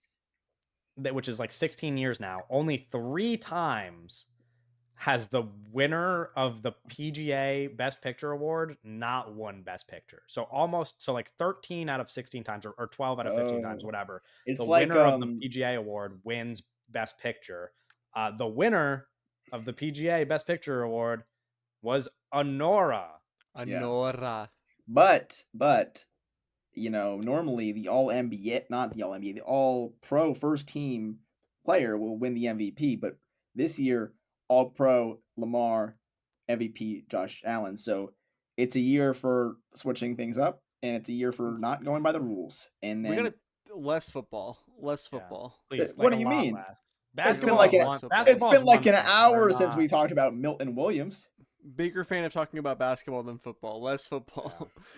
Anyway, the yeah, so Honora wins that one. It's a pretty sure indicator. I mean, I think that after this week, Honora is possibly now the front runner to win. What do you mean Best possibly? Picture. No, there's no argument against it not being the Sure, front but, runner. like- What do It's you possibly. mean? I think it's gonna. I don't think it's the front runner, actually, Doug. I don't think it's front runner. I don't think it is. I'm just Why? I'm I just think- saying because I that think it's there's not. been I'm just saying that it was Why? a Because hard pivot are very wrong. fast. It was a hard pivot I very think fast you're wrong, Doug. from dropping and like out of the conversation to entering itself back into the front of the conversation. But that Well, but the people that has happened. the people that are doing the conversations don't know anything though. That's like the whole story well, there of were award like seasons. other awards that happened prior to this week that might have made people But think those that Honora awards don't matter though. they do though. The Golden Globes do not matter. The Golden Globes famously matter. No, the Golden Globes famously don't matter. What are you talking about? They What the fuck? do. They're not No. like they're not the indicator that the PGA has been. The Golden for the Globes last aren't an 15 indicator. Yes, they aren't. are. No, When they people- aren't. No, they famously are not an indicator. They totally different, completely different voting bodies. Completely different voting bodies. The Yeah, people we're that vote in these award shows also We're vote in moving the on, we're moving Oscars. on. We're moving on. You sound dumb. You sound dumb. No, it's like the stuff that happens at the Golden Globes directly leads to how people vote at the Oscars. Like, this is true. Demi Moore was not the front runner to win Best Actress. Yes, she until was. The Golden Yes, she Globes was. happened. She was the front No, runner she before the Golden wasn't. Globes. What are Yes, you she talking was. about? Oh my We god. literally had 4 months of conversations on this podcast about how Mikey Madison would win, and then Demi Moore won a Golden Globe, and and everything changed. Why are you acting like this didn't happen? Oh my god. Oh my god. It's like The you Demi Moore sound thing like was an idiot. already happening before the Golden Globe. This is... Okay. There's multiple globes. There's multiple Globes. Yeah. It's true. It's true. The Critics' Choice Award. Guess what movie won Critics' here Choice too? Award for Best Picture went to Honora. Yeah. The Critics' Choice Award for Best Actor went to Adrian Brody for The Brutalist. The Critics' Choice Award for Best Actress went to Demi Moore for The Substance. The Critics' Choice Award. It is Demi, yeah. It's like, I don't know. You've been saying it wrong, I think. Everybody says it's not Demi. It's No, I know. I think we in the past. Yeah. We It's might like, have well, been I don't know. saying Everybody Demi. says it like Demi. Everybody's Demi. like Jacques Demi, you know? Is Like that everybody... how they say it?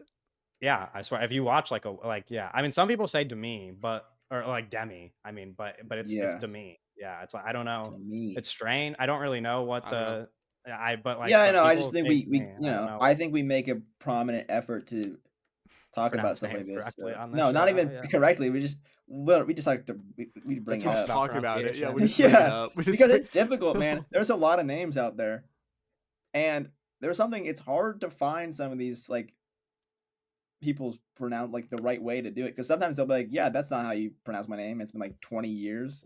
Yeah. And it's like, maybe we need like a phone book for stuff like this. Right. Anyway, she won Best Actress. The Critics' Choice Award for Best Supporting Actor went to Kieran Culkin for A Real Pain, and the Critics' Choice Award for Best Supporting Actress went to Zoe Saldana for Amelia Perez. Out of those 4 main actor awards, do you think that any of them might switch at the Oscars, or do you think that these will be the 4 Oscar winners? I think Timothée Chalamet is winning the Oscar. Yeah. Yeah, I mean, Brody is up there though. It's like it's tough to really say that any like. I have a bold prediction. I think that listen. I've been saying for a while, I don't know if I'd bring it up on the podcast very often because I forget what I say in real life and on the internet. But like I've been I think that I've been saying that I think A Complete Unknown is going to win Best Picture. Now it's very hard to argue against Honora just coming and winning Best Picture. No, but also the last time you said that, I called you crazy, and then immediately after, a lot of people started predicting that A Complete Unknown would win Best Picture, and I was like, yeah, it's okay, like how I said Demi Yeah. Moore's walking into this Oscar, and then you called me crazy, and then Demi Moore won the Golden Globe the next day. It just Sure. sounds better out of somebody else's mouth. I think I- it just I can receive information, and I'm like, okay, that makes more sense when I'm still somebody not. else says it. I think we're still. My point was that we're talking about 2 different things, which is like you being like, oh, the Golden Globes don't mean anything, and it's like they very often do. They are not like a sign that like who wins at the Golden Globes goes on to win the Oscar, but the Sure. Golden Globes are the most watched televised event leading up to the Oscars, where you set the stage for people to vote for you at the Oscars. Like No, of Golden course. Globes wins give you the platform for your Oscar campaign. So to It's a act part. like it is a part of the campaign. to act Yeah, like yeah, they I- are like yeah, not you're right. relevant right, to somebody yeah. winning an Oscar that was my point. It's like a No, of month course. before the Golden Globes, you were not predicting that Demi Moore would win. You were predicting it like 2 days before the Golden Globes. So it's like, That is true. yeah, stuff changes. Anyway, I think it's like this is unrelated. I don't know why. I just like somehow, some way, I feel like there's just like some dark horse way that Kieran Culkin does not win the Oscar and it just like goes to somebody else. I I don't know hope how so. that would Who would it- happen, but Anybody honestly, Who's up listen, for that Oscar? it would be I a think- complete unknown, maybe. It would be a complete. That's what I Like mean. Ed- If it's little like Ed the only Norton? way this happens, Yeah. yeah, it would be Edward Norton. He's the only guy. That like I think like if that were to happen, I don't think it's impossible. It would only happen on the course of because A Complete Unknown is like Won Best Picture. ridiculously strong. Do like you wins all of their still Oscars. think that Zoe Saldana is going to win? Because it's notable that the voting for the Critics' Choice happened before all of the Amelia Perez stuff of the past week and Yeah. a half. Yeah, so I don't know. I think that also this is notable too. Critics don't vote in the Oscars. Yes. Yeah. It's Which Also, the we're gonna Academy. get to an award in a second, but one of the critics' picks, I'm starting to question the legitimacy of the critics that we're selecting for for this voting body. I don't Yeah. know. What I don't happened know to which our critics, I man? don't know which critics they're contacting, but we'll get there in a second. I think, but do you think it's possible that Zoe Saldana loses? I Yes. think it's Yeah. possible Yeah. for sure, and I think like it might be Monica Barbaro, Yeah. or Barbaro. How do you say her? Yeah. I thought so. Barbaro. Somebody said Barbaro at an award show, so I was like, oh, maybe it's Barbaro. But then everybody else says Barbaro, so I think it That's is how I've been Barbaro. saying I just don't Barbaro, know. but I don't. I don't know There's a why. video of her saying it, but I keep forgetting which one it is. Yeah. Well, Barbaro. Yeah. I think it's So like Barbaro. my prediction, I have like a bold prediction that I think this will act, because like my thing with the Complete Unknown is like I've been saying for a while now where it's like I think a Complete Unknown could win Best Picture. Like I'm not saying it's going to be like The Brutalist, and right now I'm definitely not saying it's going to be Anora, but I've been saying like I think it could win Best Picture. yeah. But I have a bold prediction that a Complete Unknown is going to win multiple main awards at SAG, at the Screen Actor Guild Awards. Yeah. I mean, that would change everything pretty immediately about Yeah. who could win these awards. Anyway, best young actor or actress goes to Macy Stella for My Old Ass. I don't think either of you watched that movie. Best acting ensemble goes to Conclave. Don't know if that's still in the best Whatever. picture race. The award that I was hinting at, best director, goes to John M. Chu for Wicked, notably not nominated even at the Oscars. So And like he made it known in his speech that he Yes. was not nominated. Which, And to be he, fair, as much as he doesn't deserve to be up there, kind of funny, like kind of a funny thing to say. You know what I mean? Like that's a good little thing to say when you get up there. I there's a can graphic appreciate that. of all of the directors and like the awards that they've won from all of like the international award bodies and Mhm. stuff. And like it's like all, and it's like Brady Corbet like won the most, and then it's like Sean Baker, and it's like all of these, and then like it's like 7 or 8 Kimmel directors said down. Barbaro. At the very bottom is John M. Chu with like the least amount of fucking awards out of all of the major Yeah, directors. because he stinks. Yeah, Okay, it's just like it's like guys. What? We're only like 15 years separated from this man directing Step Up 3. Let's not act like he's 15 years. like it's a lost cause or anything. He's a lost cause. Yeah, You know, what's the next just movie? He's just 7 directing years another ago he musical. directed Crazy Rich Asians. Yeah, Okay, he has something on the line, right? Yeah, he's like another like big thing. Yes, it's Like, it's the I just saw something about this today. it's like some It's like not like Into the slop Woods, garbage. but it's like something. It's like another musical thing. No, it's Oh, it's on the tip of my tongue, man. no, what's the this Just is give me a not letter. one. The Britney Yeah. Spears biopic. Yeah, Yeah. yeah. Well, he's doing. There's another thing actually. Wait, Oh. there's Dr. another Seuss thing. a Dr. Seuss adaptation? That's Yes, what it is. It's yes, the fucking the Dr. Seuss movie. adaptation. It's the Yes, Dr. yes, Seuss yes, movie. yes. Yeah, he's Which doing is the Dr. fucking Seuss movie. insane. Right. All the I places you'll can't go. buy that. Or yeah. He's gonna Right. make the most gray Dr. Seuss movie ever made. Okay, people keep saying this on Twitter. Wicked is not gray. It's not. Wicked is not gray. Not Wicked gray. is just like Wicked is. No, it's not gray. There's It's there's not no there's gray. no There is like gray. gray in Wicked. It's just like the It's like colors are like sludge. It's like Sure. muted sludge. it's muted. The colors are muted, but it's not Yeah. gray. It's kind of gray. Best director though, John M. Chu. No, Just, not yeah, best director. Something to think about. John M. Is John M. Chu John M. one of the 15 best directors this year for a major studio film? No, probably what? not. Major studio film, no. Well, Studio film, no. Major film, no. Musical, how are we defining maybe. Musical, I don't know. I haven't seen enough of those. Like a big studio film like Disney No. or Universal or something that had I a mean, theatrical 15 release. is like I can't even think of 15 major like. Yeah, probably. No. Oh, but I guess there's like no. I guess there's like people who also made bad movies that are better direct, like Barry Jenkins or whatever.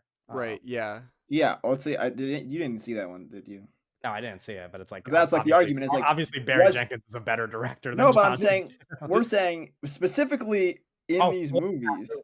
it's like, yeah. did Barry Jenkins direct those lions better than John M. Chu No, That's direct? the I didn't. question. I'm gonna I say didn't. probably. He probably Yeah, did, probably. but Yeah, I'm gonna guess he probably did as well. no, I Yeah. heard some people like I read a review. Well, I didn't go see Mufasa. I wanted to, and then I didn't want to, so I didn't go Yeah. see. So but I read a review like that weekend when Mufasa came out, where somebody was like, it's not a great movie, but like in terms of kids movies, it's like it's still like a Barry Jenkins movie, and I was like, Like, okay, other argument, Todd Phillips, I think he directed better in that Joker movie than John right, M. Chu. That's another guy, right? yeah, Like, it's like I don't know. Like, you have like Burton, where the Beetlejuice movie. the There's a bunch of. Beetlejuice I think there's a lot movies, of like yeah. movies where it's like they directed it at least enough where I'm like I feel comfortable putting them over John M. Right. Speaking of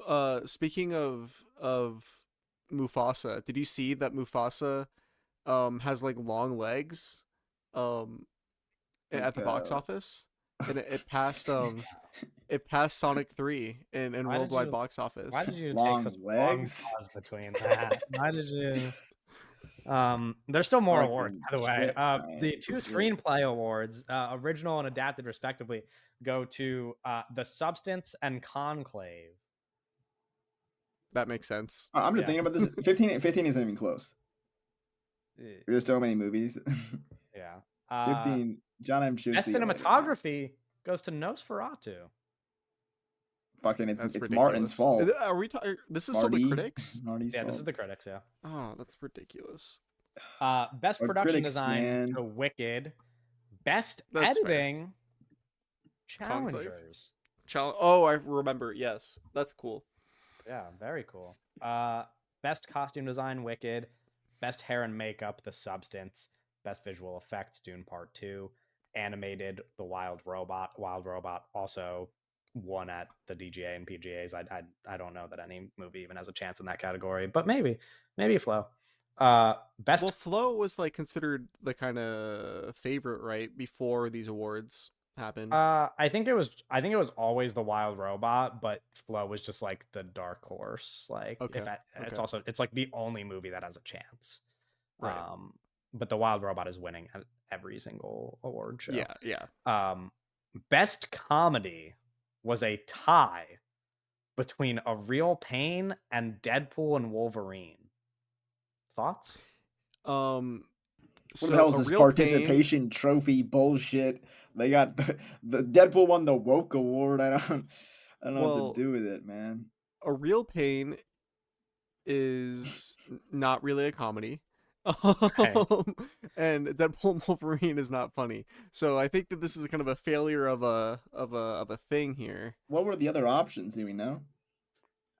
I don't know, but Beetlejuice. That's a comedy. I don't know if it was nominated. I could try it because the list I'm looking at right now. Listen, more of a comedy is than both just of the movies that won. Beetlejuice. The winners. I can Yeah, try. I mean, Michael to Keaton, find... man. Oh, here we go. Best comedy: A Real Pain, Deadpool and Wolverine, Thelma. I don't know if you guys saw. Did you guys see Doug's Thelma? in that. Yeah, Doug's in I did it. not I see mean, of course he Thelma. saw it. He's in the movie. I will say Thelma's at least funnier than Deadpool and Wolverine. My Old Ass. Neither of you saw that. I did not see that. Did either of you see Saturday Night? No. No, but that's all I'm about going to. I comedy. will watch Saturday Night. That probably I should will have won. watch It's the it, movie for sure. about the comedy. And then for some reason, Google. I thought this was a made up movie on Google. Google It is, AI. What is this? It's no, you can't read it. At the bottom, it's Assassinino por Acaso, which is just Hitman in Spanish. Okay, I didn't think that. know. I don't think that one got nominated actually. Like, Yeah, I don't know why Hitman. Why didn't Hitman win? Yeah, Every other Hitman movie is in would have been- English, and then it's just not. Hitman would have been fun. It'd be funny if Yeah, they read it out. Hitman like is that. the funniest movie from that list. Well, it's funny by that a mile. these Also, two like, movies won because I really don't think one of them is a comedy, and then the other one is just bad, like actually really bad. It's crazy. So, like, it's like it's a tie. Like, it's like There's 51, art jokes in A 51. Real Like, Pain. that's a crazy. It's like, Yeah, I don't know how they came to a tie. I don't know what the size of the Critics' Choice voting body is. I Yeah. I guess there. I mean, I guess it could be a This is split, kind of like but if like, Lamar Jet. Nah, actually no Lamar. It would be like yeah, basketball, please. It'd be like Yeah, no, I'm still going football. It'd be like okay. like C.J. Stroud and Kenny Pickett tied for MVP. It's like why did either of these guys get the award? You know? Okay. That's interesting, Owen. That's really Yeah, no, that interesting. makes sense. That's actually a good analogy, but it's just, Well, I was gonna give lost on Lamar at to least a Real number Pain, and of I our was like, viewers. that's not. Best foreign language film went to Amelia Perez. Best song went to El Mal and Amelia Perez, and best score went to Challengers. That is, we're not going to talk about the TV winners, but that is the Critics' Choice winners. It That's says all there are three over of. 600 members. Okay. Anyway, that is all three of the award shows, and obviously Honora, the big winner between the three of them. Some of our other news. Speaking of award shows, the Academy is actively exploring changing its Oscar submission requests so that films would now have to disclose their use of AI. It could go into effect as soon as the 2026 Oscars, which are next year. This doesn't make this. That's illogical. That doesn't make any sense. It would just be like half of the nominees. Well, no, it's not even like because it's like disclosure use of AI. There has to be really, really specific. It's like, what does that mean? It's like Yeah. imagine. And it's also like, are the people voting on it going to consider what it means? Well, because it's like now like I'm really firmly like the use of AI in something like The Brutalist, as it goes with like Adrian Brody. I don't think that should affect how people feel about his performance at all. Yeah. Right. But then it's like, imagine if there's not even a good example. It's like, Do you have a football example? Yeah, well, it's kind of like if they were up for the NFL awards, right? And everyone had to disclose like who their trainer was, what their trainer was yeah, doing, you know, who the Yeah. trainer, how much they paid the trainer. Um, Right. but it's kind of like if their trainer was a robot, they'd have to be like, yeah, my trainer was a Yeah. robot. And it's like, I don't know. Right. Maybe that works for you. I don't know. It didn't work for me. I didn't like the robot trainer. I thought the way that he kind of massaged me was a little aggressive. Okay. there Another piece is of news. there is a sports analogy in there somewhere. I'm Yeah, but thinking I though. I'm wasn't. thinking so hard. Martin McDonagh's next film, Wild Horse 9, will star John Malkovich, Mark Ruffalo, Sam Rockwell, and Parker Posey. John Sam Malkovich is Rockwell really alive. only likes to make movies with Martin McDonagh. That guy used to be No, like, he was in he Argyle. was in Argyle. That's right. And I Oh, was like, Sam Rockwell, not a guy you really see a he lot was in anymore. And then I he was in that forgot. Wes Anderson in Instagram reel video. The like the spoof, when they did those Wes Anderson trends, he was in the movie adaptation of that, right? With speaking of with Saoirse Argyle, Ronan. do you Yeah, have speaking of this Argyle, in your news, Kevin? The leaked or like the released Henry Cavill that's not test Argyle. It's not in test the news, video? but everybody has seen it probably. It's so bad, bro. It's so Yeah. bad. Like Uh, negative Riz. Sam, are you guys ready for this? This is Sam Rockwell's filmography post Jojo Rabbit. I love that. Uh, That's like the line.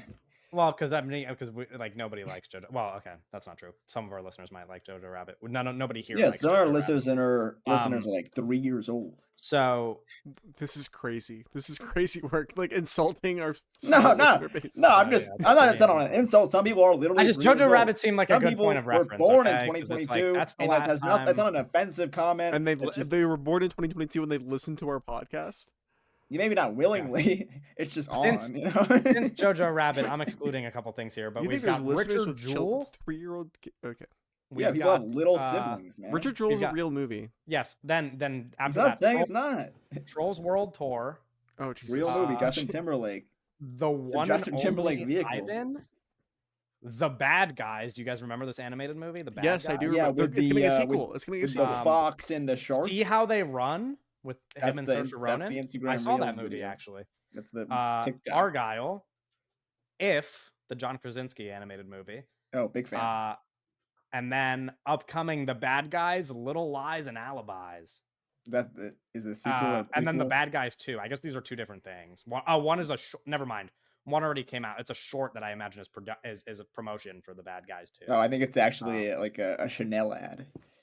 Yeah, Okay. they Well, put those anyway, on that's Letterboxd for some that's reason. I don't know. that's what Sam Rockwell's looking at in the last 5+ years. Well, Sam Um, Rockwell never had a like great career though.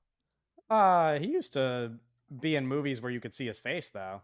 Oh yeah, that's true. I was like, but like Yeah, he used to be I like mean, he used to be in like Charlie's Angels and like I and like mean, he was in Moon and yeah, stuff. Moon. I mean, he's made other movies with Martin McDonough. He what else?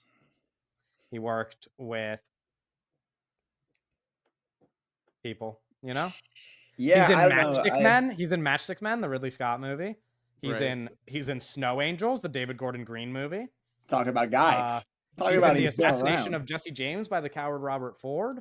with Yeah. Casey Affleck. He's in Frost Nixon, the Ron Howard movie. Who plays Nixon? He, not Sam Rockwell. Yeah, no, Nixon it's is fine. Frank Langella. Uh, Ugh, can't watch that shit. Seven Man. Psychopaths, the McDonough movie, but like that's still a movie Yeah, that that's people why know like I'm like about. McDonough, man. Like the cast seems fun, but I can't get down with that.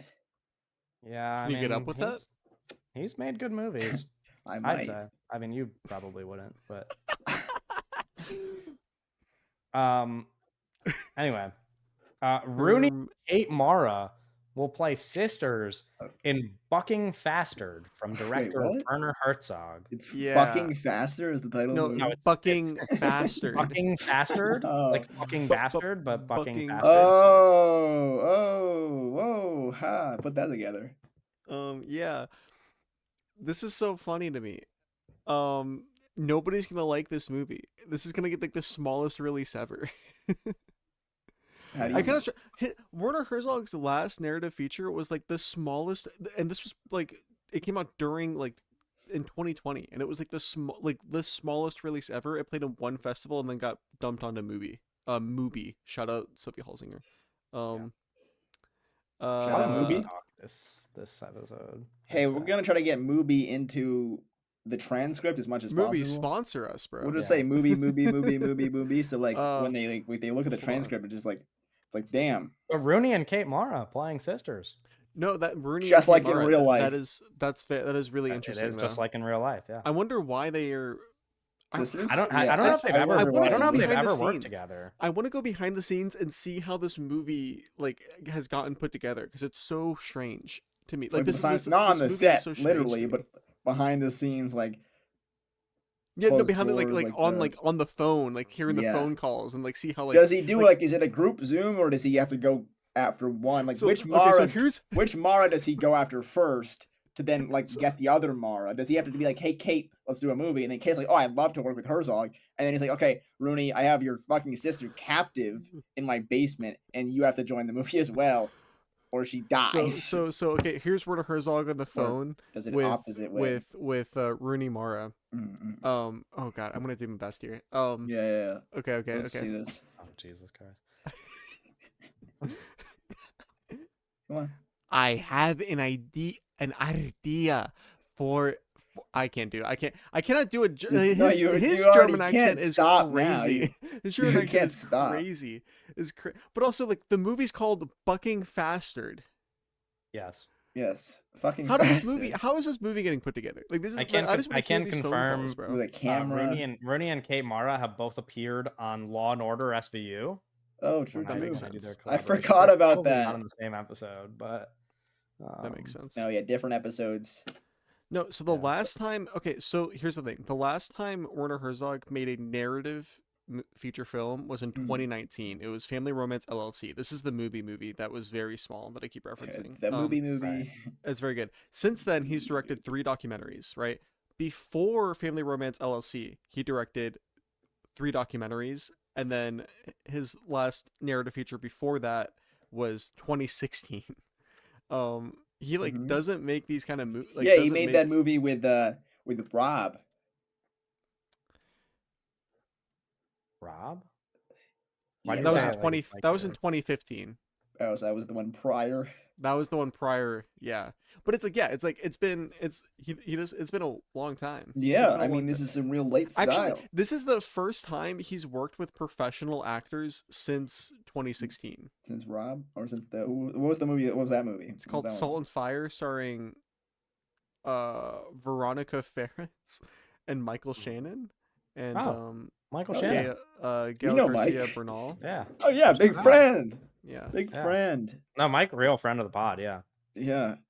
Big fan of his work. Adam Scott will lead the Oh, cast talking of the about some news. supernatural horror film Hokum from director Damian McCarthy, who most recently directed the Yeah, movie Oddity that we talked about on the podcast. yeah, The yeah, yeah, yeah. plot of the movie follows a novelist who visits a remote Irish inn to spread his parents' ashes, unaware the place is rumored to be haunted by a witch. Mhm. Yeah, This sounds cool. Haunted by a witch? yeah, Yeah, yeah, yeah. the way that Big witches fan of do. this. You can go What are the back on that. details with that? You can go back on this the oddity episode. And I remember talking about this idea of like, okay, this guy, I'm sold on this guy. He's talented. He needs a little more money. All right, this guy needs a little more money because he's clearly talented, but in terms of the talent on screen and just like what he's working with, it's not a lot. I think immediately when you bring in someone like Adam Scott, it's like, okay, the Peak budget's a little moment high. to cast Adam Scott too right I now. was The gonna say Severance Adam bump. Scott. Yeah, he's on the Adam move. Dude, Scott's Severance. stock He's on is at the an move. all-time high. So, Severance is making Apple TV relevant. Like mhm, Mhm. yeah. they're in business I for at least a wonder couple years now. I wonder what the budget looks like, but I'm like, I mean, horror movies, you don't need a lot of money, but it's like, I think Adam Scott gets you like a million or two, Yeah. at least $1 million, right? It's like he's gonna Right. get more than he's ever had, which is awesome. I think this is really awesome, and I can't wait for that like trailer because Yeah. we've seen this guy can do it. It's just now we're actually gonna get like I'm like a scared already reasonably though. budget It's like if movie. he could scare me that bad, like now that he has the extra money and like can get a little Haunted by a creative, witch. I'm like Yeah, scared. I mean, basically that blind lady was a witch, sort of. Sure. It was witches. She What was like she what's was like a kind of medium. throwing you off about the witch thing, Doug? Yeah. It's like witches can haunt people. No, you no, no, know? no. The haunted part. I'm not saying the witch part. It's like the both. It's like It's the It's combination. haunted. It's the combination. It's like Right. being haunted by a witch. Yeah, I mean, witches are scary, and scary things I'm kind haunt of in the mood to people. do a little Oddity rewatch. I'd like to watch Oddity again. That movie's You good. can do Buddy that. odd. Buddy odd. I just want to like be scared like that again. That movie really gets you. Um, Yeah. yeah. But it's more like, yeah. I don't know if it would be scary the second time. Well, sure. Maybe in 'Cause a I'm more dark like room. I'm more like the scary part of Oddity is more like what's gonna happen. It's Yeah, like the right, right. anticipation. Yeah, but I think like a year or two goes by, and then like you don't Yeah, remember let some that time shit. pass. Yeah, you don't Yeah, know the exact let moment. some time pass, dim the lights, All you right. know. Final piece of news here. Natalie Portman to star in the rom-com Good Sex, directed and written by Lena Dunham. Lena Dunham. Thoughts, feelings, Uh, emotions? I can say the plot of the movie. It follows a successful couples therapist, played by Portman, who falls into a steamy fling with a 20-something Brooklyn hipster just as she begins a more That's kind of like conventional you, Kevin. relationship with Alan, a successful 50-something in Manhattan. You're almost Um, that. Okay, I guess. You're like uh, adjacent to 20-year-old Brooklyn hipster. do you Sure, know? not 20-year-old really, guy in but Jersey is like yeah, right there. that's like an entirely different archetype of person. No, but it's like Like, really close. the average Brooklynite and New Jerseyan are like completely different people. Yeah, Um. that's why the Nets moved. Anyway, Yeah, I mean, what are we doing, Lena- Baby Girl 2? What is No, this? that's kind of the vibe that I'm getting, is that I think we're Lena gonna Dunham is a see. major. Everybody artist. wants their baby Yes, girl. Lena Dunham's a major artist, That's but an important also part I of think this. we're No, going I to actually, see I think I'm more. This is more interesting several than Baby Girl, I think. girls over the But next yeah, we're couple gonna get a lot of years. baby girls because for a long time in the industry, the movie industry, there's been a struggle to find leading roles for actresses at a certain age. There was this idea, you're a young actress, you get a lot of roles, and you age to like 30, and then like, fuck, I don't know what to do with you. And now there's this like, they're like, oh, the baby girl thing. We're gonna try to make a lot of these, right? This is like how we can do it, how we can The make Substance came out before Baby Girl, but it's like these. This is no, it's but all this is like been Baby Girl happening on the 2. same. But it's like this is we're kind of having this. We're getting this era of like leading How old is Natalie Portman? Like 40s? Like 50s, bro. She's in her She's old. 50s. Not Mm, old. Natalie That Portman's was rude as 50 fuck. years That was rude as old. fuck. Natalie Portman is not no, 50 years old. she is Yeah, she's 43, 50. dude. Oh. What the fuck, Doug? Yeah, First of all, that's what I'm saying. she was like, She was yeah, like a I mean, child last yeah, she was year. like a child actor in movies that came out in the 90s. Like, it's like, that wasn't The even that 90s long were a ago. long time ago. Yeah, that's like why she's 25 years 43 ago. now. I really thought she was in her 50s. Oh, I mean, How do you- it's like impossible. I'm not saying she even looks like she's in her 50s. It was just like, it's just like a vibe. Of course not. Yeah. Right. Obviously, she does not look like. Oh, it's she's old. interesting. It's she also. I Like, can't wait to find out this Brooklyn hipster. I wonder who the Brooklyn hipster is. right. What if it's Jack Antonoff? What if it's Pete Davidson? Yeah. That would be lame. I if think it's he's a Pete little bit Davidson. past. I think he's a little bit past playing. In What his is 20s. what's that I guy feel from like Hannah there's, like, Montana's name? like the eyes. Who? He is Mitchell eyes. He's got Musso? eyes. Exactly. He might be a little too old for that role. What if now, it's Sam Rockwell? Yeah. Now we're talking. What I if do think it's it's interesting that like this is like Sunny we're only a Sonja? couple years. What if it's Only Michael a couple Caine? years separated from May December, where she also has a relationship with. Oh, I forgot about that somebody movie. Younger than her, like. No, but I don't know. he's like old. Well, like he's like older, but it's like wrong because she sees him as younger, so it's like the same. Yeah, but that's more of the other lady's issue. But she actually like fucking did illegal shit. She's Sure. just like the But you actor. understand my point is that like casting Natalie Portman in a Sure, movie where I she is see the like connection, and I did not make the older, prior falling in love with that, a and now I 20-something understand it. year old is I'm just into this parallels. Brooklyn hipster thing. I think the Brooklyn hipster thing is the most important thing. Right. What if Were you Jaden talking Smith about is Jason in this- Earl from Hannah Montana? No, the Mitchell short Musso. guy. Oh, Moises Arias? There you go. Yeah. That's my He's good. casting. He's only 30. He could do it. He can play He 27. could look younger too. He's still got like the Yeah, Lena Dunham. That's my Right. pitch there. Somebody from Hannah Montana, at least, will be in that movie. Yeah. He doesn't have to be the lead hipster. He could just be like a hipster's friend. like hipster adjacent, like me, apparently. Not hipster adjacent. He's just the hipster's friend. Like the hipster has to have friends, right? He can't just be like a lone No, hipster. hipster does not need to have friends. Yeah. He does in the script that I'm envisioning. Okay. 'Cause Well, it's a good okay. thing Most it's of- not most of your the- Well, movie. Lena Dunham wrote this one. Yeah. Yeah. I'm And envisioning. Owen is famously what- not Lena Dunham. I was gonna say like Lena Well, Dunham probably, made a yes. movie that came out a couple years ago that I don't think anybody's seen.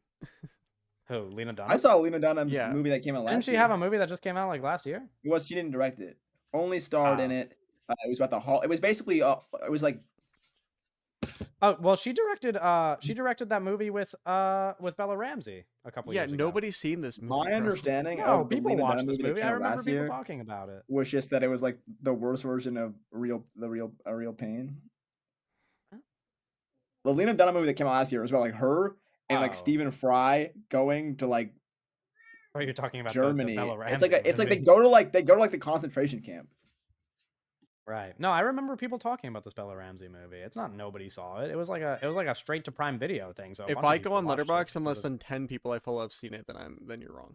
Okay, I have 5, 10, 15, 20, 25 That have people seen who it? have watched That it. have Yeah, seen on my it? Letterboxd. Yeah, 25 people.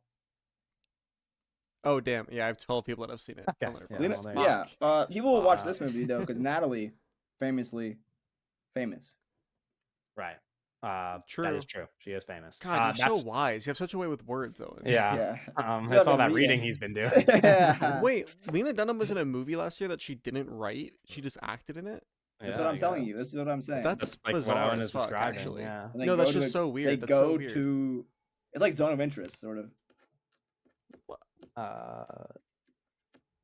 Like this, the scene at the end. We're going to wrap up the episode there. Next week, episode 105, we're going to be talking about new releases again. The Gorge, Paddington in Peru, Captain America, Brave New World. Who knows? The future. Maybe all We're three. going to talk about, maybe all three. We're going to talk about one of those or three of those. Who's to say? We'll see you later. Milton Williams.